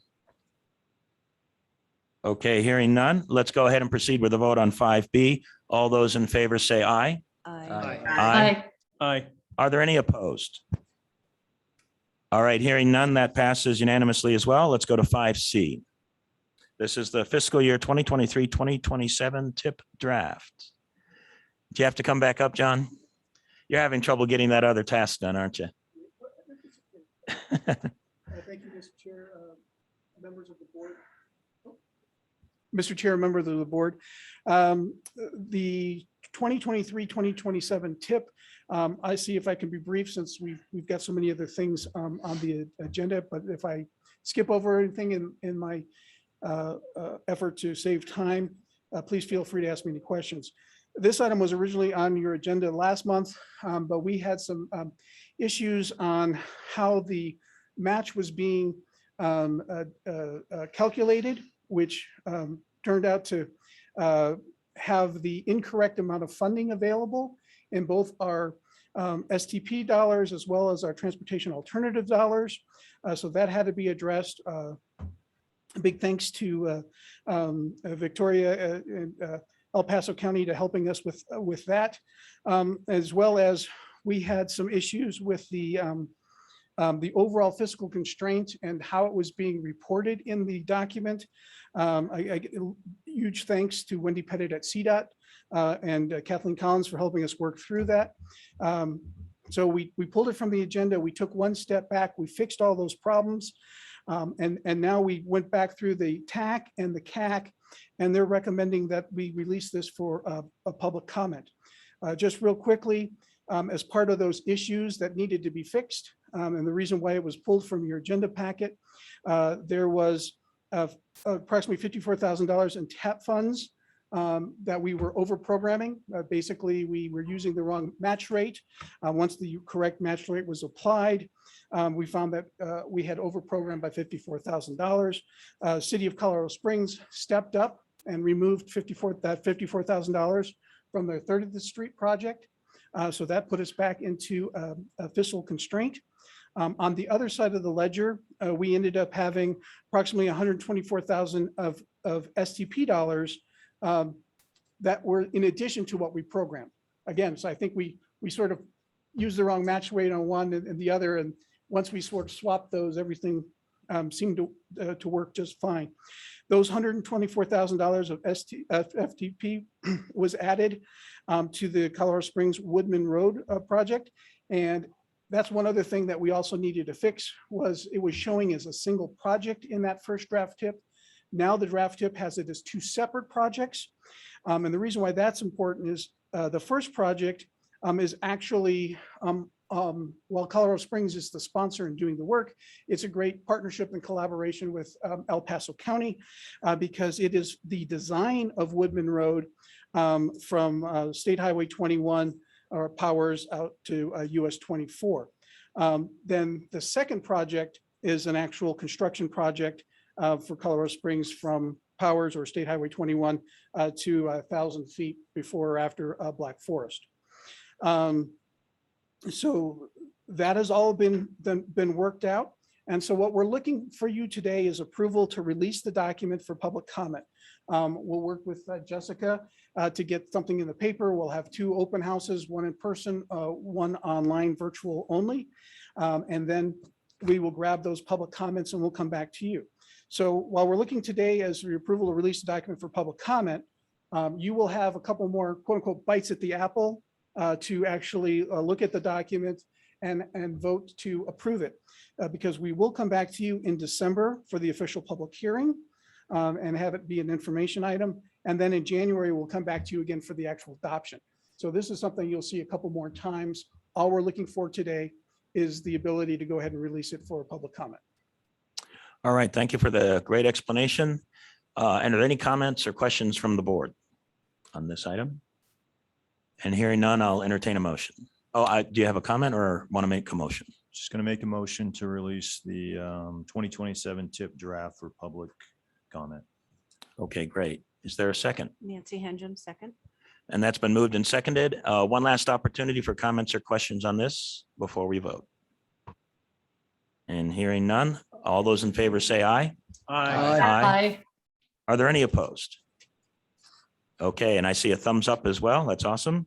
That passes unanimously. Let's move on to 5D, which is the committee bylaws update.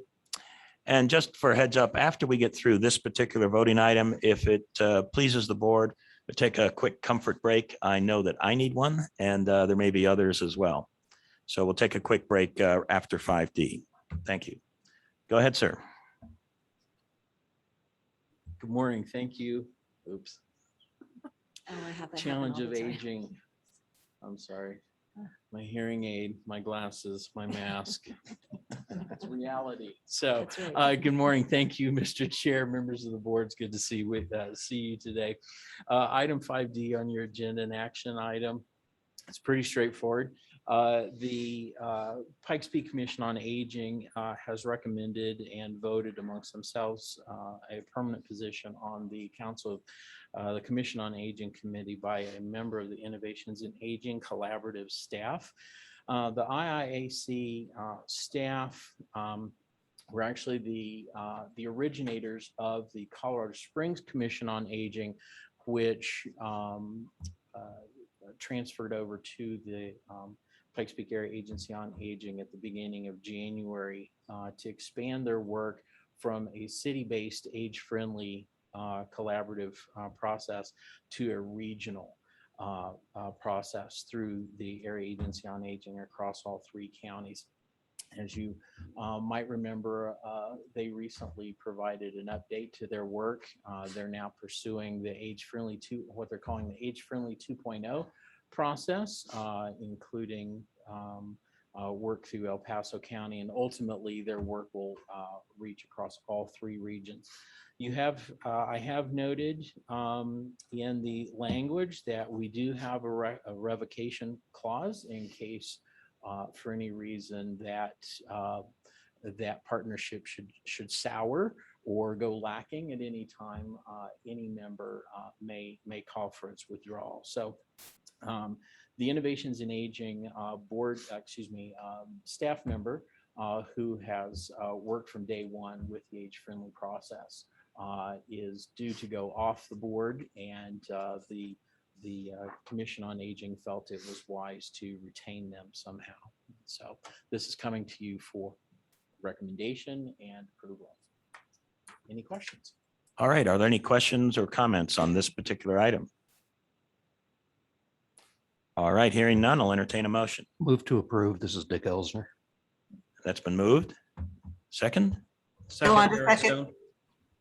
Oh, okay. Let's have Councilwoman Avila be the second. I know there were 2 at the same time, but Thank you. you're welcome. All right. Any last opportunity for comments or questions? All right. Hearing none. All those in favor say aye for item 6D. Item 5D. Aye. Aye. All right. Are there any opposed? All right. Hearing none, that passes unanimously. Let's go ahead and take a quick comfort break and give the team an opportunity to finish up that paragraph. It'd be, I think, wise to get through our voting items first and then move on to our information items.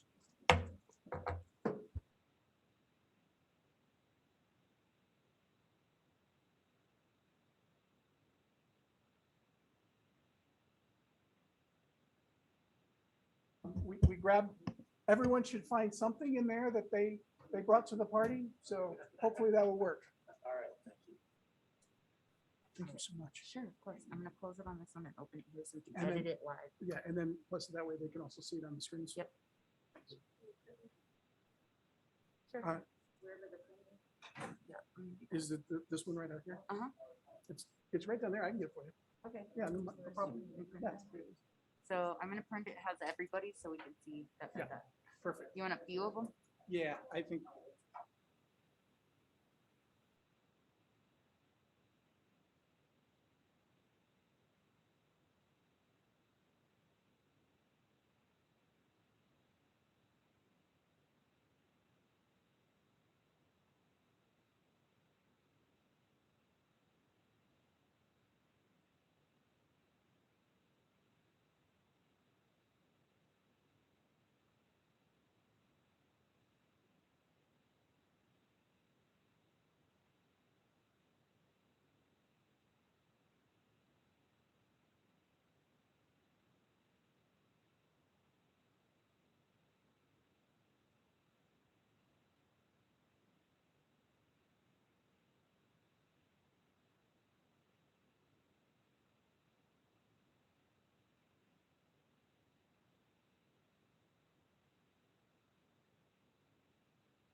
Okay. All right, let's call this meeting back to order. Thank you, everybody, for your patience. We do have a hybrid. It is on the screen. I'm not sure if everybody can see the screen. We also have some hard printouts that are coming around for people that are in the room. But I'll go ahead and I'll read it for everybody. And so let me get started here. We are grateful that the state of Colorado is actively working to address its part in the worldwide challenge to deliver attainment. Actually, what we had agreed to is a little different from that. It's is actively working to deliver attainment. So take the address its part in the worldwide challenge. It's working to deliver attainment. Thank you. There you go. We are grateful that the state of Colorado is actively working to deliver attainment. We are eager to be a part of the solution and will continue to work with the state on these issues. We believe that in order to do that most effectively, we must continue to strive to balance structure with flexibility. We also want to encourage Coloradans' freedom of mobility and choice while encouraging economic vitality. Part of this rulemaking adds additional criteria for being out of attainment for federal pollutants that often come from outside our region, outside our state, and outside our nation. We should not be held accountable for pollution that we do not produce. We do, however, acknowledge that we are all part of the problem and need greater flexibility to do our part to effectively address the challenge. Our comments will focus on how the proposed rule can be improved to better address the intent, with the shared desire to reduce emissions and improve air quality on a statewide basis. And what I would like to do is open up the floor for comments, but to be fair to Councilwoman Henjum's comments earlier, let's try not to make this a free-for-all and every little word change. So also we'll entertain a motion if someone wants to make a motion at this point. Nancy Henjum, I move that we accept this language. Dick Elsner, I'll second that. Or the letter, maybe the entire letter, I guess, is what we're. Yeah, the entire letter With this language. with this language. With this language. Thank you. I'm sorry, what is this? With this language, because we have three options, Holly, Stan, and John. So what It is, this? It is the With the new. new it is one the that's third on the one now. screen. It's the third one that says John next to it. That's right. On the printed copy on the screen, it says. Oh, okay. So all right. I'll, Mine says. the mine first says John. sentence is slightly different. We just changed, we printed it with John on it. Okay. What's on the screen says new. Okay, all right. And okay, and we're taking out the words, it's part in the worldwide challenge to. Yeah, the very first sentence now says, we are grateful that the state of Colorado is actively working to deliver attainment. The only sentence I kind of struggle with is, we do however acknowledge that we're all part of a problem. I don't think humans are a problem. I said the only sentence I kind of struggle with is, we do acknowledge that we're all part of a problem. I don't personally think humans are a problem.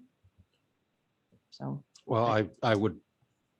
This is Dick Yes, Els- please. Yeah, this is Dick Elsner. I would disagree with you on that. When you walk around Park County and notice all of the trash that's there, humans are a part of the problem of messying up the environment, and acknowledging that we all have a part in trying to clean it up, I think is a good idea. So Mr. Elsner is messing up. That's a technical term? That is a highly technical term. Thank you. Go Cats. I agree with Well- Mr. Elsner that we all contribute to the overall problem. And I wanted to just look at where it says should. Could you just read that about where the word should is in it? Nobody likes to be should on. Oh. And Could you just so read that for Councilwoman me? Avila, were you interested in my reading that particular sentence again? Did I Yes. understand you correctly? Yes. Okay, let me read it for you then. We should not be held accountable for pollution we do not produce.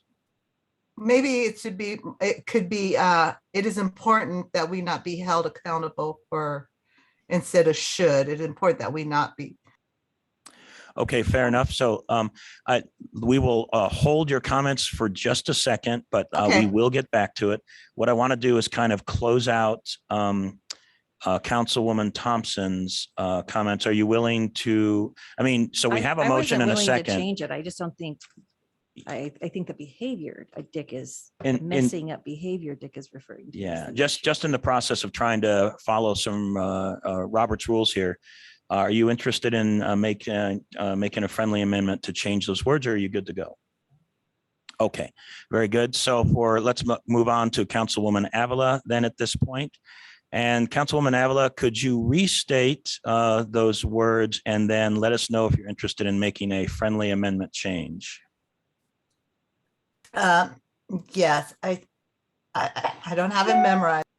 I like taking the word should out, and say it is important to, that's the only thing I would change. Important. And I don't know that we not be held accountable or that we not be completely held or something. So we have our staff here has made a change to the words. Let me read the new words and find out if you find those acceptable. Actually, so Councilwoman Henjum, are you making a last minute change to that? Well, so yeah, I'm being very receptive to a friendly amendment and just suggesting it There we is go. important we not be held accountable for pollution we do not produce. Okay, so Councilwoman Avila, the words that it's been changed to, that particular sentence now says, it is important we not be held accountable for pollution we do not produce. And to be grammatically correct, it probably should be that we not be held accountable. That we not be held. Okay, I will read it one more time just to make sure it's clear. It is important that we not be held accountable for pollution we do not produce. Councilwoman Avila, are you interested in making a friendly amendment to modify to those words? Yes, I am. Okay, very good. Is there a second for that friendly amendment? Okay, and the procedures here is we'll vote on the friendly amendment, and then if the changes are accepted into the original motion, then we will vote on the original motion. Are there any other recommended changes? All right, hearing none, let's go ahead and vote on the friendly amendment. All those in favor say aye. Aye. Aye. Are there any opposed? All right, the friendly amendment is added into the original motion. And is there any comments on the original motion at this point? Any additional comments or questions? Just clarification. Yes, please, go ahead. You changed something in that first line to deliver attainment as opposed to what's written on this paper? Yes. Okay. So are we not then putting anything there to address its part, to the state's part in worldwide challenge? Or we're just getting rid of that completely? Oh, we're just getting rid of those words completely and just leaving it as to deliver attainment, because that's really the key issue about it, getting to attainment. Okay. All right. Any other comments then, sir? Are we good? It's good. Okay, very good. All right. So any other questions on this? And hearing none, all those in favor say aye. Aye. Aye. Are there any opposed? All right, we have adopted words. Talk about collaboration and working together. That's a good thing. And I think there, for those of us that had concerns about word this or word that, I think we've got a compromise that it does accommodate several statements, and I do appreciate everybody's input and the interest that was expressed about how do we make our point and still produce an environment that continues to collaborate with the state. So appreciate everybody's input on that. All right. Mr. Chair, can I mention just one thing? Yes, please. If other jurisdictions want to also submit a letter, you've got an option to do that. We talked about that a little bit at the break. We're trying to weave together, 16 jurisdictions on a single letter that we can all, come to agreement on. So it really is communities working together with an example like this. But if a county or jurisdiction feels more strongly or more supportive, go ahead and submit your own letter. We've been preaching that from the start. But thank you. This is good. Yes, Mr. Gunning, I appreciate your making that point. It was a point that I also felt it was important to make. I think the more voices we have from our community, the stronger our community, I think, will be in its ability to have influence into what is going on. So consider that as an approach. And also, I think I don't know, is it restricted to just agencies or can even individual citizens still provide input? I think they're taking comments from anybody that has an interest. So even as an individual citizen, you can provide input as well. So consider that also. Yes, Commissioner Just for Stone. clarification, what's the comment period on this for what we're submitting? So currently closes 5 o'clock this Friday, correct? Correct. It may get reopened and extended, but we don't know for sure at this point. So assume it's Friday, 5 o'clock this week. And I think, Mr. Gunning, you had mentioned earlier, and I saw an email from you as well, that if it is extended, the likelihood is it would be a 30-day extension. But for the moment, it's still Friday. Right. Okay, very good. All right, let's go on to our information items and item 6A, legislative session planning update. Thank you, Jessica. Thank you all. Jessica Mcmullen, your Policy and Communications Manager, and I'm here to talk to you a little bit about the legislative session and how the planning goes forward from here. So I'm actually going to start with just a overall, as board members should know, every year we put together a legislative themes document that we share with all of our state legislators. This is to let them know what the priorities of PPACG are on a general basis in case the lobbyist or legislative committee isn't talking to them about something specific. They need to know who and what we are. Those are developed in a basic stage. We do a roundtable with our legislators. The legislative committee then develops the proposed themes for the upcoming year based on that discussion, the things we've seen, and the priorities of PPACG. And then those themes come to the board for a vote upon. Part of that process is that roundtable with legislators. That roundtable is this Friday at 2:30 p.m. at PPLD's Library 21C. That roundtable is designed to give our legislators a chance to talk with all of our members, and more importantly, for the legislative committee and the PPACG programs to talk to our legislators about the priorities we have.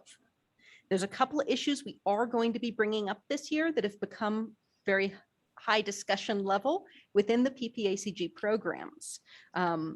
There is an overarching theme that we're going to address that is always going to play an impact on what our themes are.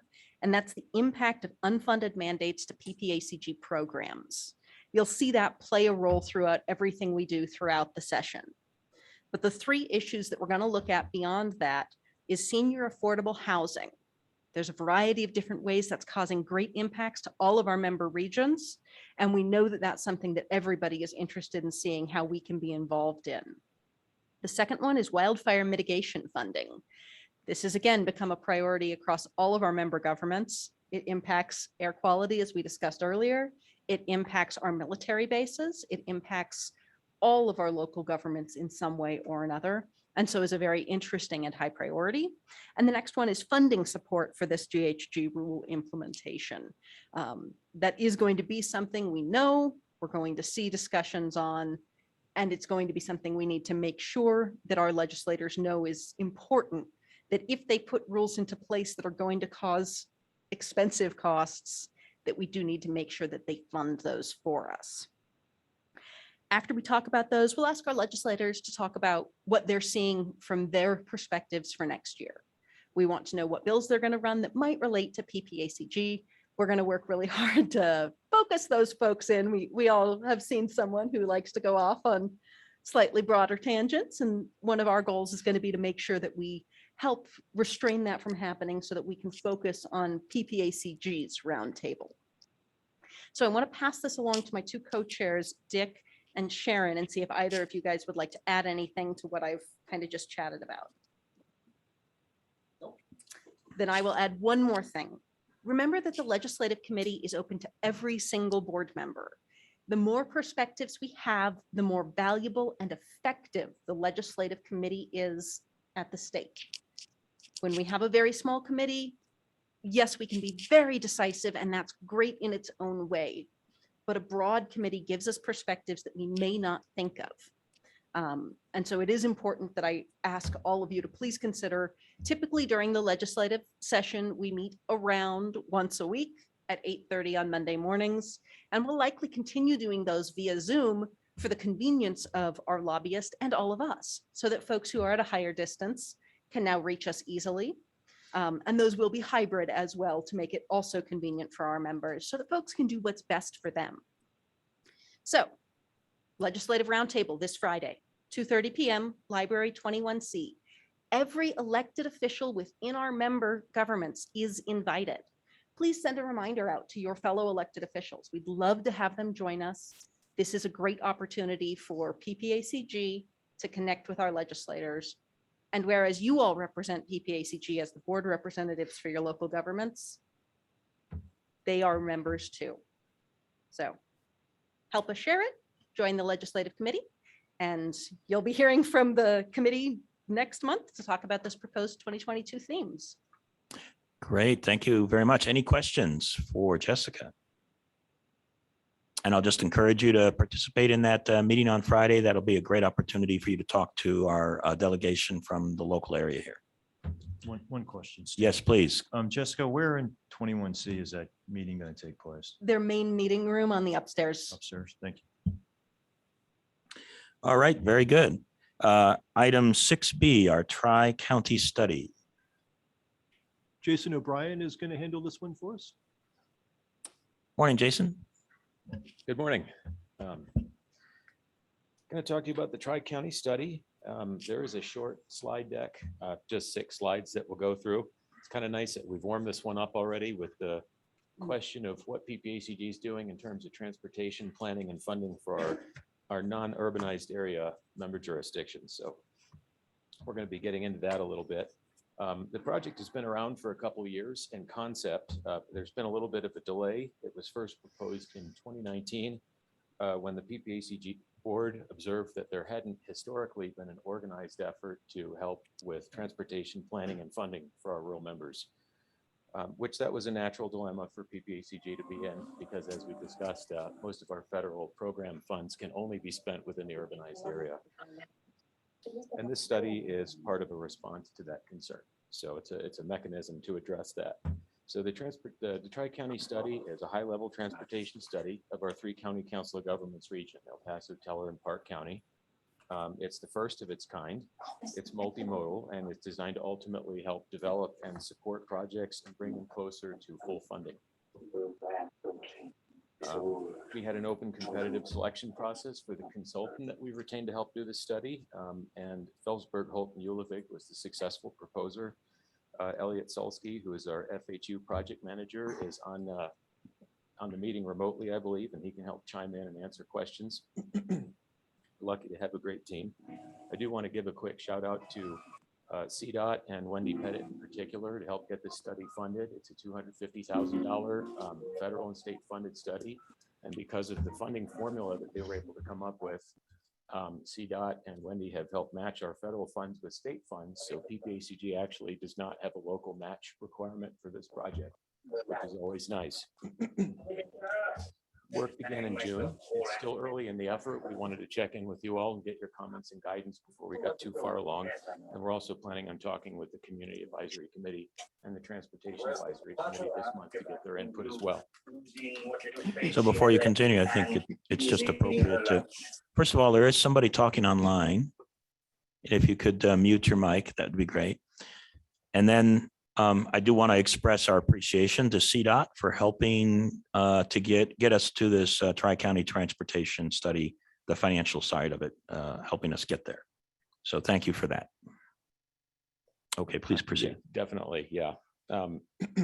So if we can go to the next slide, please. There's a map here that shows our situation is actually that we're in different nested transportation planning regions. So in the large outline, you see our transportation planning region, or Central Front Range TPR, and they have a plan. And we see the smaller shaded area, which is our MPO urbanized area, and we have a plan. That's our federal funding area. But the larger shaded area, El Paso, Teller, and Park County is the membership of the Pikes Peak Area Council of Governments. And historically, there has not been a plan for our area. And so that's what we're trying to address with this. So there are plans going on, but we haven't had that one. Another comment about the funds being used, because of the particular color of the money here, we are allowed to go outside of our MPO area and to give equal coverage to all of our member jurisdictions, from Eastern El Paso County to Fairplay in Park County. One other aspect of the money that we need to be mindful of is that it does require us to put, I guess, multimodal transportation projects out front. So it does not exclude capacity projects. Those can be included. But the way we're putting it is that our multimodal projects need to be out front. And that's not an imposition of anybody else's values. It's just the federal requirements on these dollars. But I will emphasize that capacity projects are not excluded. Can I just ask, what does that mean out front? Well, it's not an exact requirement. We have some discretion to use our judgment about what it means. What we want to do is avoid being told by our regulators that we've gone outside of the parameters for these federal and state dollars, and that we've done work that technically wasn't eligible and that we can't be reimbursed for.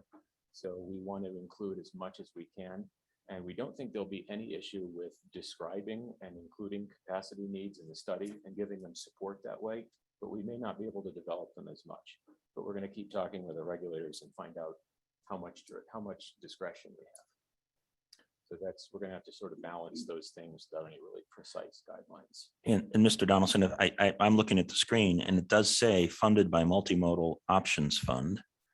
So I'm certain that they have a set of requirements for that funding. And for us to be able to utilize that funding, I'm certain that we have to abide by those requirements. But I think, right, the point is fair. I mean, multimodal in a rural area can be quite challenging. So there may or may not be, we'll have to wait for the study to provide the outcome, but there may or may not be a lot of choices as far as multimodal. So I appreciate their willingness to allow us to be more comprehensive too.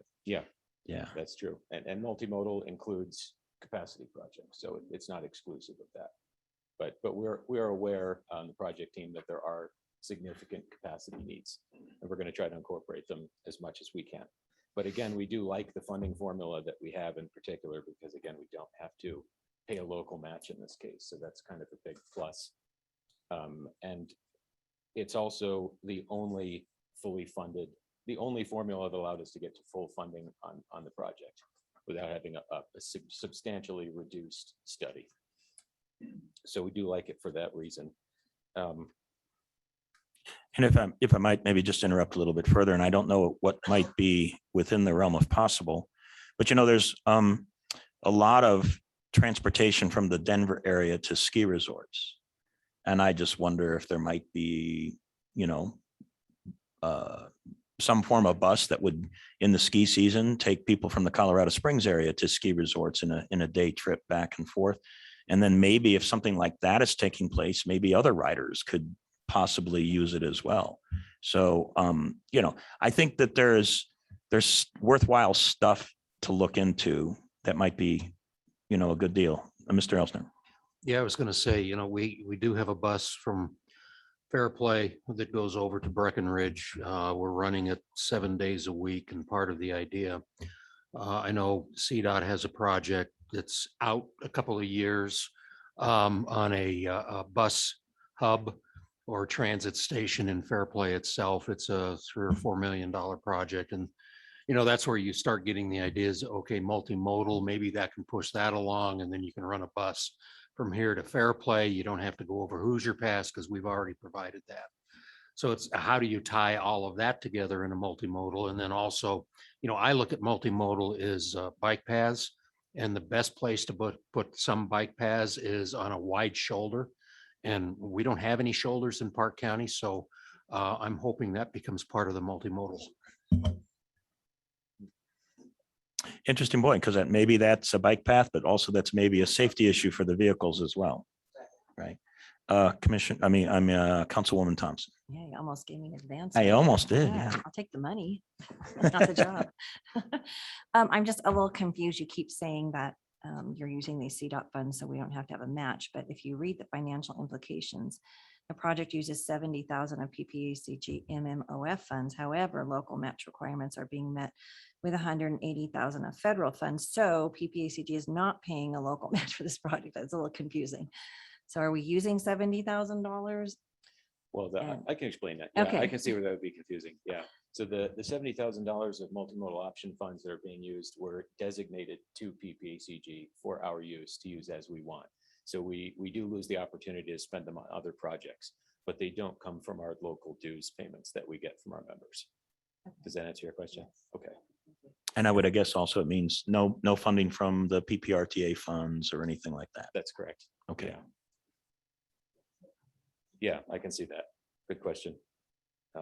So in terms of what we wanted to really be the driving force behind the study, there's always the choice to. I'm sorry to just interrupt. We have another question, Commissioner Stone. Sorry to interrupt. When we're talking about capacity considerations within this study, does that extend, not just capacity, but also, I would assume it would also extend into things like traffic controls as well within, major junctions, et cetera. Is that accurate? Yes, the way we're interpreting it right now, the way the project team is looking at it, that maybe we can't follow those kinds of needs all the way through to developing projects and doing intensive efforts to get them funded. But what we do think we can do and what we plan to do is to try to show the need as much as possible. So if it's a question of having something on paper and an adopted study that supports that shows that there's a need there, that we can do. That's our interpretation so far. You're welcome. All right, thank you. Please Thank you. proceed. Yeah, good questions. So rather than having a study driven by a lot of data and considerations that are sort of academic best practices, and especially because it's our first time out doing a study for our whole Council of Governments region, we really wanted it to be driven primarily by a thorough stakeholder process and community values. So we really want to hear from our members first and foremost, and by stakeholders, we mean member jurisdiction, staff, and elected officials, and also your existing plans. So we're not ignoring data and best practices, but we're just not putting them out ahead of what our members tell us and the priorities that you all have. We can go to the next slide here. And while you're considering that and asking for the members to participate, will you be, like, for example, for El Paso County, we have our own Department of Public Works.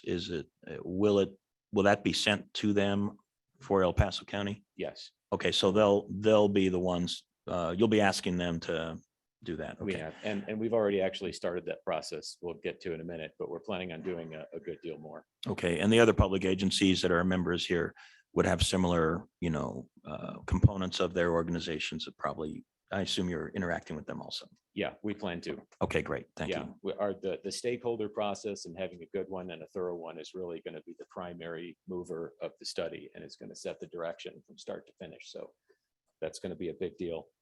The next slide, we see some focus areas here. These come from early stakeholder meetings we had with our member counties in developing the scope of work initially. This was in 2019 before we got interrupted by the pandemics and lockdowns and other things that happened at the state level that delayed the projects. So these aren't final. This is really just to give you a flavor of some of the things that people have talked to us about from our member counties. And we expect that there'll be some turnover of these, some additions, some changes. So this just to give you a flavor of where it's at so far. And as I started to talk about, geographic equity is also going to be a priority for the study. And I just want to emphasize that nobody's going to be excluded, but our urbanized area member jurisdictions get regular love and attention in the form of our transportation improvement program and our long-range transportation plan, which happen on a regular schedule. But we're not exactly sure when we'll be able to do something like this study again that will give more attention to our members that are rural, that are outside our urbanized area. So we're planning on giving them a little bit more love in this project, because we don't know when something like this will come around again. And so this study is one of the mechanisms we come up with to address that disparity. Great. And then we can go to the next slide. So this is just a rundown of the project phasing. One of the first phases is information gathering. And as part of that, we want to identify a network.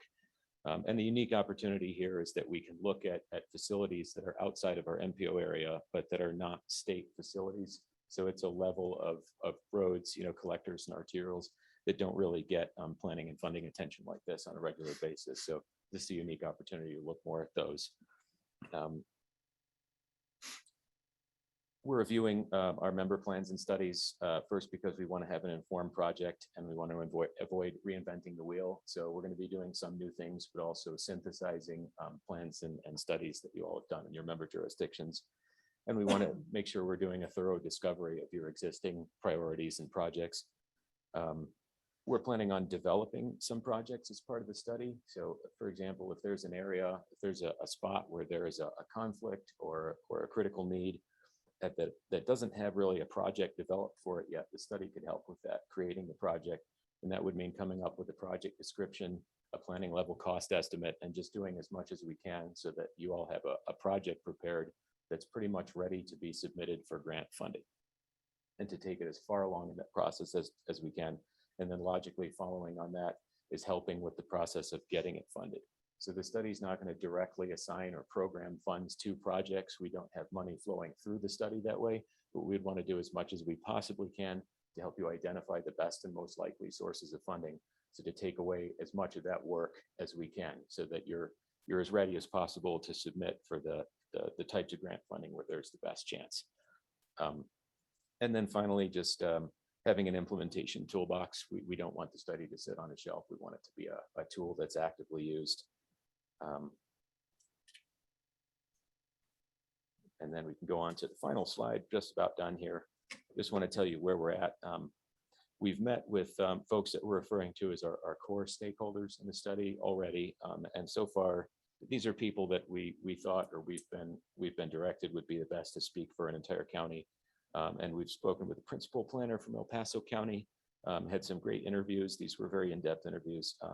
Public Works Director of Teller County, and the county manager of Park County. And so these have been high level sort of direction setting meetings that just make sure we're going in the right direction, and ask them if our stakeholder list looks good, if we're talking to the right people, if there's anybody we missed. And so that we've done so far.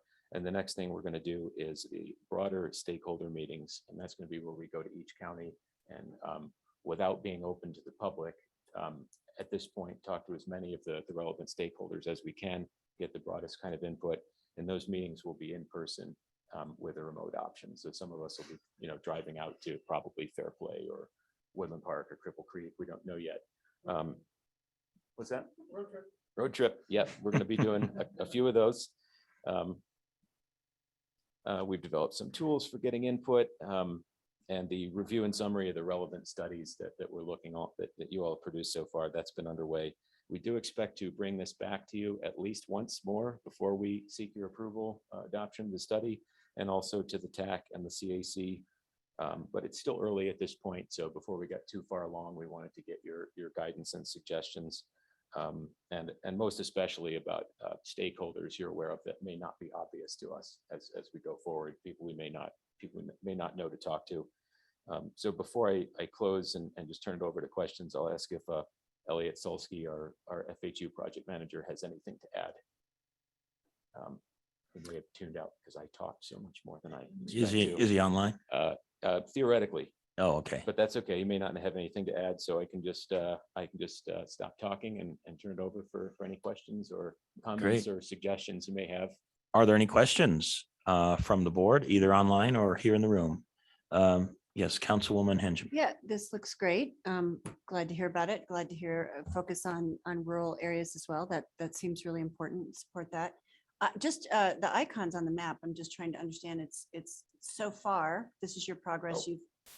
You've not received anything related to. What does the opportunities? Yeah, maybe you could just describe what the different. Sure. What do the purple dots mean and their represent green dots and so forth? This is not meaningful in itself. It's just sort of an example of the type of tool we're using. And these comments that we have so far are all from our core stakeholders. So these are, at this point, there will be a lot more on here, but we just wanted to sort of give you a flavor of what we're doing. So these come from our El Paso County planner that we talked to, and our Teller County Public Works Director and Park County Manager. So they were just sort of the first ones to use this as sort of the direction setters, but there'll be a lot more on here. And then we'll give you some summaries of the results and the comments that we received. Great, thank you. Any other comments or questions?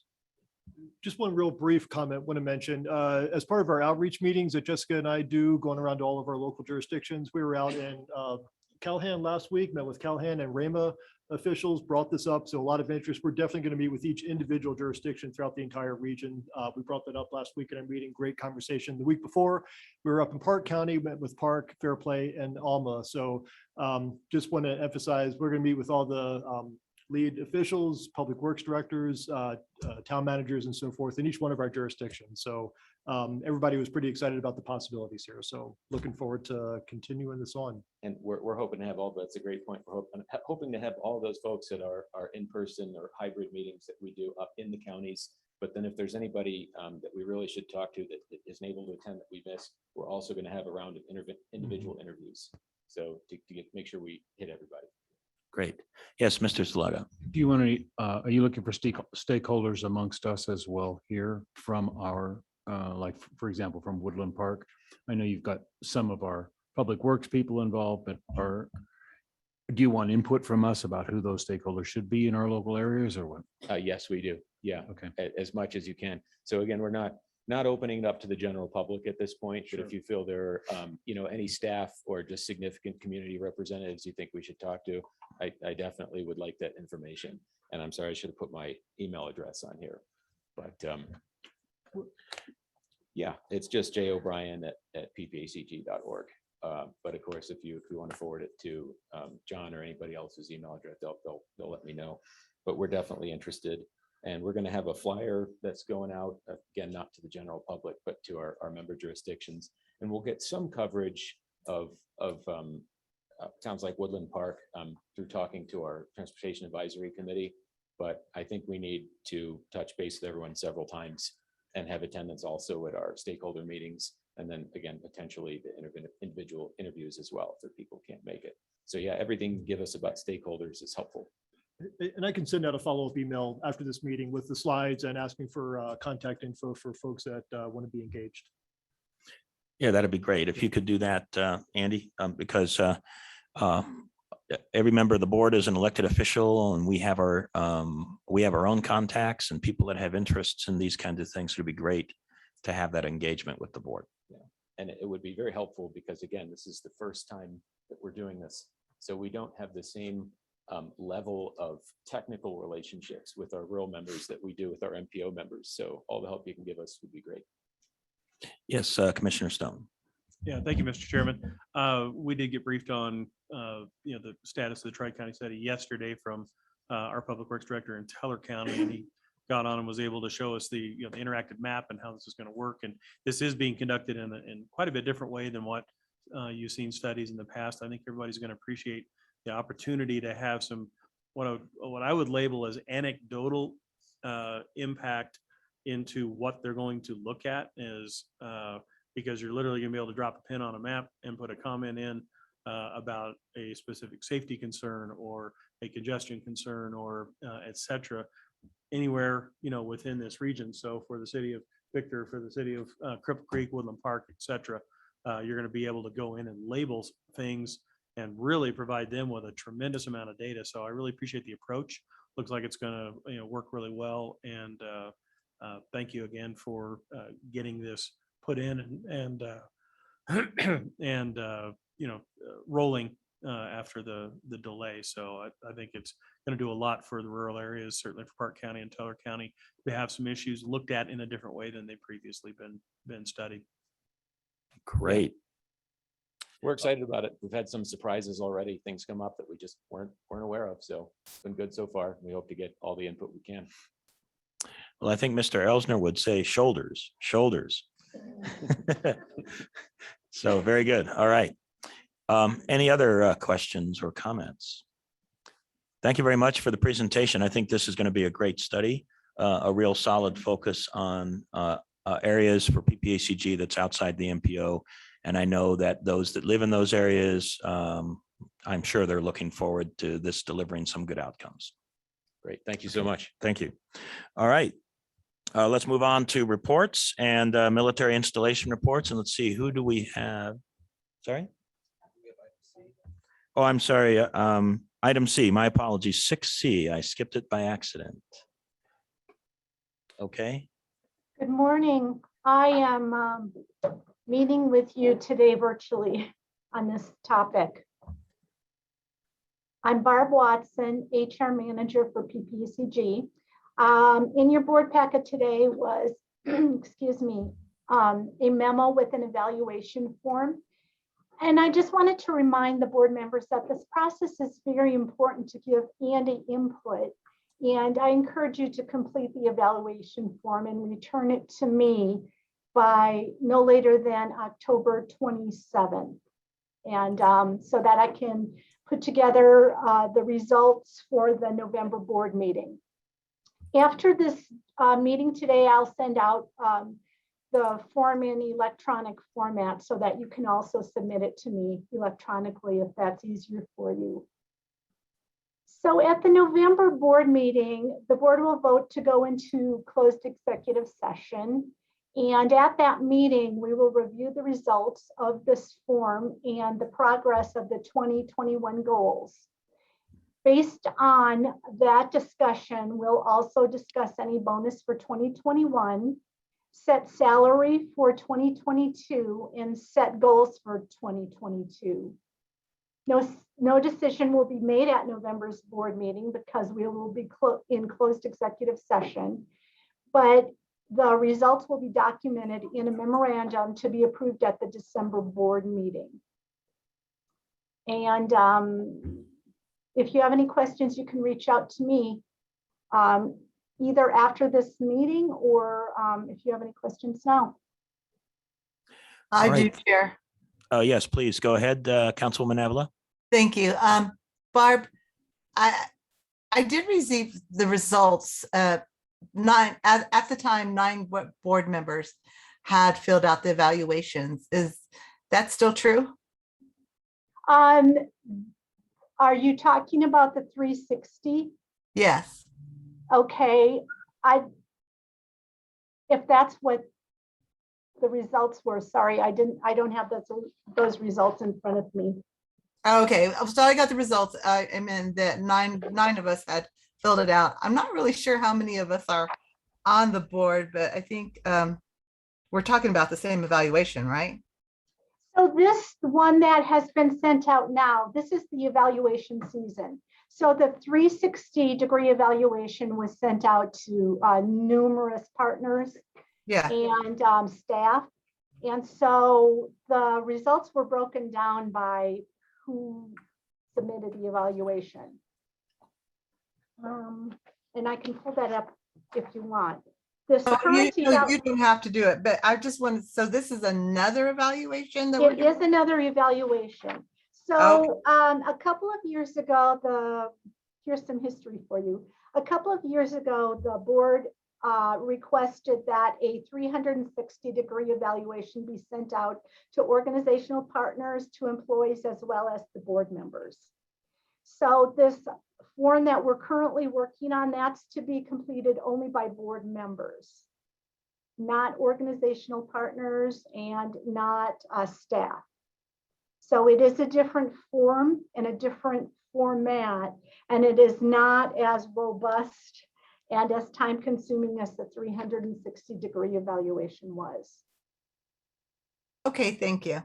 You're welcome. Great, thank you. Any other questions? All right, hearing none. Barb, I appreciate the update. Just as a reminder, everybody, we'll be going into executive session in November to discuss these in detail. And Barb, if I recall right, you're sending out an email to the board members and asking the board members to do an additional evaluation. And we'll need that from the board so that we can have an effective conversation in November. Right. It includes a little bit more information about Andy's goals that were set in 2021. So that's important information to have, and I will follow up with an email. Thank you so much. Thank you very much. Okay, now we are done with the information items on 6. Let's go to 7, and we'll start with the military installation reports, and let's see who's online here. So do we have Air Force Academy on at this point? All right, do we have Peterson and Schriever? Yes, sir. My name is Bridget Bonnet with Peterson Shriver Garrison Public Affairs. I introduced myself earlier. I will be taking over for Miss Cherie Dragos Pritchard, who was previously the representative for the garrison. So I'll go ahead and provide some updates. Let me turn on my video so that you guys can see me. Great, thank you. Hello. Hi. So just a few updates for everyone. Since we are now a Space Force base, we have been transitioning from U.S. Air Force branding to U.S. Space Force branding. Specifically at the Peterson installation, our 21st Civil Engineer Squadron has removed all U.S. Air Force emblems at all gates across the Peterson Space Force base, with the exception of the AstroTurf field and the running track, and we will continue to move towards all of the Space Force branding as well across all installations. The next update is that unfortunately here at Peterson, our Silver Spruce Golf Course will be closing permanently starting January 1st of the new year, 2022, due to sustained non-appropriated fund losses over the past decade. The 21st Force Support Squadron plans to turn the Pro Shop and Greenside Grill into an event and conference center while keeping all of those dining operations going. So just to reiterate, on January 2022, unfortunately, that will be closing. Our third update is that we recently stood up a new field command. I'm not sure if anyone else was already privy to this, but the third and final field command of the Space Force is known as Space Training and Readiness Command, which is also referred to as STARCOM. This was stood up on August 23rd with a ceremony officially naming it the third field command. And our last and final update is that per the Secretary of the Air Force and as well as from the President of the United States, all federal employees are now required to be fully vaccinated by November 22nd of 2021. So pending any questions, that was all I had for today. Great. Thank you for the update. Are there any questions for the Peterson Shriver Garrison and for Bridget? All right. Thank you very much. Thank you for the update. And appreciate your patience hanging out with us for so long. No worries. To give that update. Nice to meet everyone. Nice to meet you as well.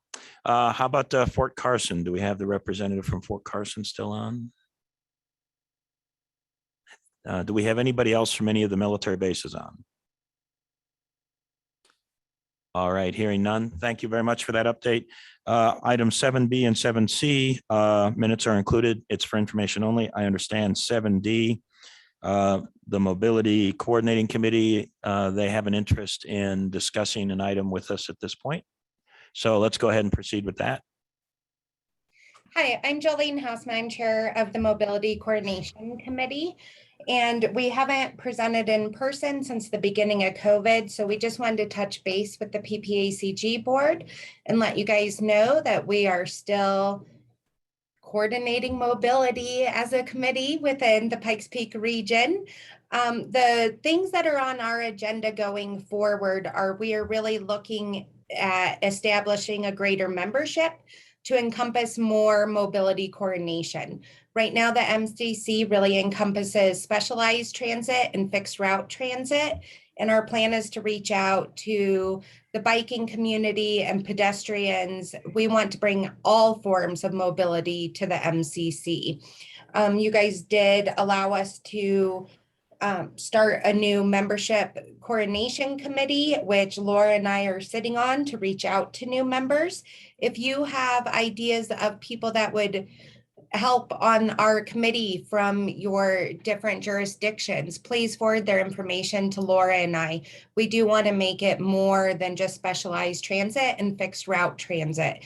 There's a million ways to get around our community, and we want to make sure we're reaching out to everybody. The second thing is our driver recognition awards are coming up, and all drivers across the board in our community have had a very stressful job for the last 18 months with COVID. They're one of the few employees that have stayed in a closed airspace with consumers for longer than 15-minute periods of time. And some of the public has not been that kind to them during COVID. So we want to really make sure that we're recognizing their efforts during the pandemic at this year's award ceremony. And third, we will be updating the mobility directory brochure so that citizens of all our communities have one place to look to see how to get around the Pikes Peak area region through both public, nonprofit, and private sector transportation modes. So if you have anything you'd like in that brochure, please share it with Laura or myself as well. Thank you. Thank you. Any questions for Jolene? Jolene, I'm just private messaging you in chat with somebody I think you should reach out to per your request. Thank you so much. Great, thank you. Mr. Chair, and I'll send out Jolene's contact info and Laura Cruz, who Jolene referred to. For those who don't know Jolene, she runs the Fountain Valley Senior Center, doing an awesome job there. Appreciate her leadership on the MCC. So we'll send out with my update some of the items that Jolene touched on. Great. Well, I guess thank you to Jolene is in order for the great stuff she's doing for our community. Thank you. Thank you. All right, let's move on to 7E and F. And again, the minutes are included for information only. And that takes us now to 7G. But before we go there, are there any questions on any of the items 7A through 7F at this point? Okay, hearing none. Let's have our CDOT monthly update. Thank you. Great. Thank you, Mr. Chair. And I just sitting here this morning realized I think this is my first in-person meeting with the PPACG board. So, my name is Richard Zamora. I'm the CDOT Region 2 Transportation Director. And I assumed this role right about the start of COVID, so about a year and a half ago or so. And so I'm glad to be able to actually be here in person and to meet with everybody and see faces this morning. And so just realizing some of the folks are new to the board, I just first want to talk about, what is Region 2 for CDOT? Just so everybody's aware of kind of what our boundaries are. So pretty much we're responsible for all the transportation needs within southeastern Colorado. So in the simplest terms, our northern border is the El Paso Douglas County line. Eastern border is Kansas, southern border is New Mexico, Oklahoma. And then our western border is kind of a jagged line that follows up the western borders of Park County down through Fremont, Custer, Huerfano, and Los Animas County. So that's kind of our jagged western edge that we're responsible for within CDOT. So, the biggest topic for CDOT right now, and we've already spent a lot of time discussing that this morning, is our greenhouse gas rule. And so, it's been a long effort that was legislated that we had to undertake some rulemaking. We're coming to the close of that. And again, as was noted this morning, if entities would like to provide either individuals or governmental entities like to provide comments, those are due by the end of Friday on the close of business. So probably the other biggest thing that we have coming our way right now is our plan update. So for those who aren't aware, about 3 years ago, we developed what we call our 10-year plan. It's kind of our guiding document of projects that we're going to deliver. Only the first 4 years of that plan were actually funded through various sources, including Senate Bill 267. And so where we're at in terms of for PPACG, in terms of delivering that plan, actually all of the projects that were included in the first 4 years of PPACG have already been fully funded for construction. So there's a number of projects, and we can get that list, I think, working with John. I think there's also some fact sheets of everything that Jessica sent out earlier this week to go along with that, about what those projects were. But that's good news. We made great progress through various funding sources. We've gotten some federal stimulus and some other things that allowed us to accelerate that plan beyond just what we got from Senate Bill 267. We were also very fortunate to get additional COP premiums from Senate Bill 267 issuances. So, that allowed us to actually accelerate through that plan in less than 4 years. Within all of Region 2, we actually have one project remaining that's in Pueblo that we anticipate will be funded this coming spring through the final COP issuance that's authorized under Senate Bill 267. So kind of where we're at is we need to start thinking about what does the future hold for us and what projects are we going to pull forward out of years 5 through 10 that weren't funded. So we're anticipating undertaking that effort, probably sometime, late this year, early next year, within the January or spring timeframe, and working with all our planning partners to figure out what are those next groups of projects that we need to pull forward under some level of fiscal constraint. I think the first piece of this is going to be unveiled. I believe it's STAC on Friday, starting to look at the funding forecasts and what do the numbers actually look like.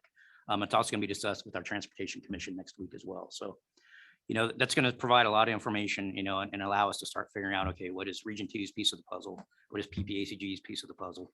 And be able to start working towards, figuring out what those projects will be. So those are probably the two biggest things that are in front of us right now. I also have, with the chair's permission, we have Dan Hunt online, who's one of our resident engineers that's going to give a project update. So please, Mr. Hunt. I think it's still morning, but thank you, Chair and Board and Richard. So I do have a list of projects. They're more of the major projects in the region. And I'll start with El Paso County, and then and for Commissioner Elsner, I got some Park County projects that will be coming up that I think he's aware of, but just kind of a quick status.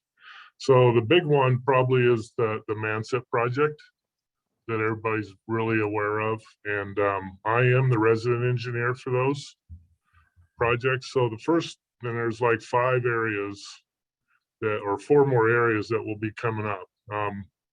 So the I-25 rehab and the I-25 bridges over Academy. And the rehab part is basically from Academy down to the Fountain Interchange. We do have notice to proceed. So we will be starting construction here soon. Next week, we're actually going to start setting some permanent signing for this project. Then we'll start doing some work shortly after that. The next project is Charter Oak Ranch. That's gate 19. So we are waiting for award and a notice to proceed for that project. Then we'll start construction on that. That's kind of an El Paso County road, but we included that with our Manset project. On 94, we've already completed phase 1, which is the passing lanes. So we are are going to do phase 2, which is the intersection improvements at Blaney. And also we're waiting for award and then the notice to proceed on that one. And so kind of the last one is the South Academy widening, which is from I-25 up toward, I believe Bradley or past Bradley, but maybe up to Drennan, I think, or Martin is at Proby Parkway. And we're expecting 100% plans here at the end of October. So we'll get through those with the contractor and hopefully get the award and the notice to proceed processed on that. So kind of the next one that's ongoing is Research and Powers. That's under construction, and there is going to be a traffic switch in November, which the contractor came up to do the phasing, which will open a lot of area so they can construct a major portion of that project. Airport and Powers interchange. That's kind of a new one for us. So we just selected the consultant and we're hoping to have a contract by the end of the month or early November so we can get designing that. And also on 115, we're going to do some improvements on there at that Rock Creek Bridge. And we're going to do some pavement reconstruction, which I think it might be out of the MOP area. I'm just not sure, but I thought I would bring that up because that's a pretty major project for us. And so with the Park County ones, we are working on Wilkerson Pass. We are providing some shoulders up there.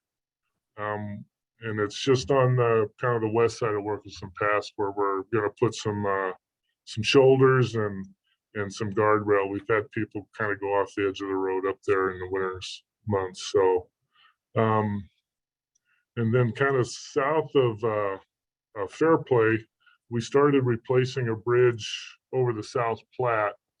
So we had some delays and we were getting ready to close it, but we decided not to close it because of I-70. And then when we kind of it just got too late in the year to construct that, to build a bridge and do any kind of work in the winter near Fairplay.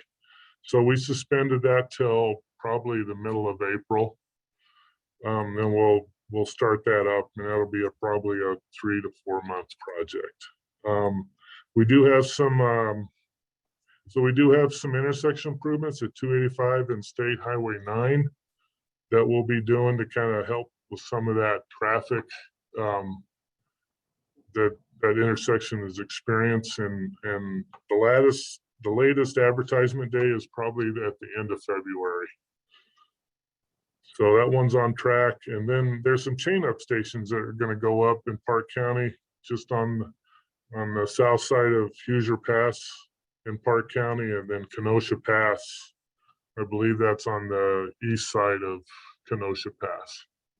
That's really all I had for kind of the major projects that we have, and I'd be happy to answer any questions that anybody would have. Great. Are there any questions from the board? It's a great list of projects. We appreciate all the work that's going on in the PPACG area. It's a big list, and it's great to see all that work going on. So thanks to CDOT for all of that. You're welcome, and thank you for letting me present. You're very welcome. All right, I think we have a stack update next. Yes, this is Commissioner Williams. Last month's stack, of which I will point out, so Dick Elsner is our Central Front Range representative. That swings around and picks up Callahan out there. And then myself. And last month, we talked about the greenhouse gas rule. And then we also talked about the multimodal options fund. And we talked about the 10-year plan amendment process. We didn't do any of the region reports, which made the meeting go faster.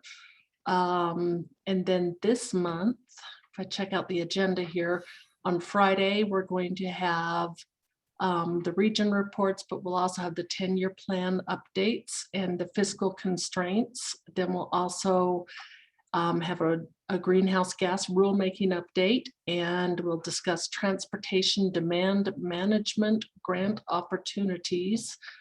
And then also under other business, we're going to talk about an electrification grant resource fact sheet and the multimodal options fund process update. So lots of business going on, especially with the new funding sources for transportation. That's it. Great, thank you very much. Any other comments or questions from the stack? All right, hearing none. Our executive director's report. Thank you, Mr. Chair. Just 3 items briefly. One is it's that time of year where we send out a survey to all of our board members to find out who's interested in serving on the executive committee for the upcoming year. So I'll send that out probably, if not this week, early next week, to find out who wants to be chair, vice chair, second vice chair, treasurer, secretary.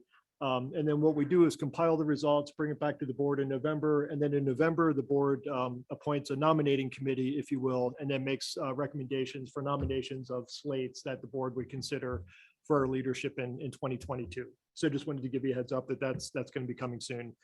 Next item is also going to be starting our annual process that we just started last year of recognizing somebody in the region for our Communities Working Together award. It's a regional award that the board started last year. Commissioner Norm Steen was our first recipient, first ever inaugural recipient of our regional award for somebody who promotes regional collaboration around the community. So we're going to send that out, get the nomination process started here fairly soon. And then in November, the board will set up a review committee to make a recommendation for who should be selected and awarded that award in December. Okay. And then finally, just want to mention, I haven't given up hope of trying to hold a board retreat at some point. It's really difficult trying to arrange with 20 people's really busy schedules, but I've got an idea. And as I send out a follow-up to today's meeting in the next couple of days with a couple of these follow-up items, I was going to recommend that maybe our board workshop in December, which is Friday, December 3rd, maybe possibly that could be an expanded session. Maybe it's from like 9 to 12 and we finish with lunch, or maybe we start with breakfast or what have you. But I think there's a number of things that we could really kind of talk about and strategize around that we could lean into in 2022 and could really use some feedback from the board on some items like that. So more to come on that. Hopefully we can get that date locked in. I know a handful of folks that come to our workshops already, hopefully have that on their calendars. So more to come there. But that's all I've got. Thank you. Great, thank you. Any questions for the executive director? And as far as like doing workshops, I don't know, maybe it's the morning of our PPACG meeting, breakfast at 7:30 to 9, something like that. Then it's like Way too early, 7:30. Oh, way too early, you're yeah. Way too early. for Mr. Elsner, that means he's got to leave at 5:30 from his house or something. But I know that might have to be the way we ultimately get to a workshop. But the workshop that we do that Friday before our regular board meeting, hoping that that might be a possibility. Okay, that maybe can happen as Yeah. well. All right, very good. So it is time to go around the horn. Are there any members of this board that have any announcements that they wish to make at this point?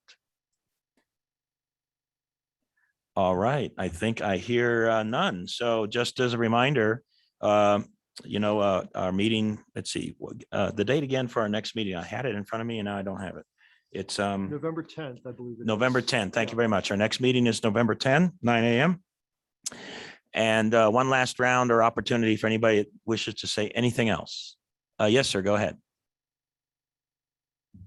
I just want to thank you, Andy, for coming out and sharing a lot of information with Marina and Callahan like you did. You guys answered a lot of questions that people had in the community. I want to tell you thank you. Great, outstanding. Anything else? All right, that concludes this meeting. This meeting is adjourned. Thank you, everybody, for great work today and working through some issues that we debated and got to a conclusion. So thank you, everybody, for that.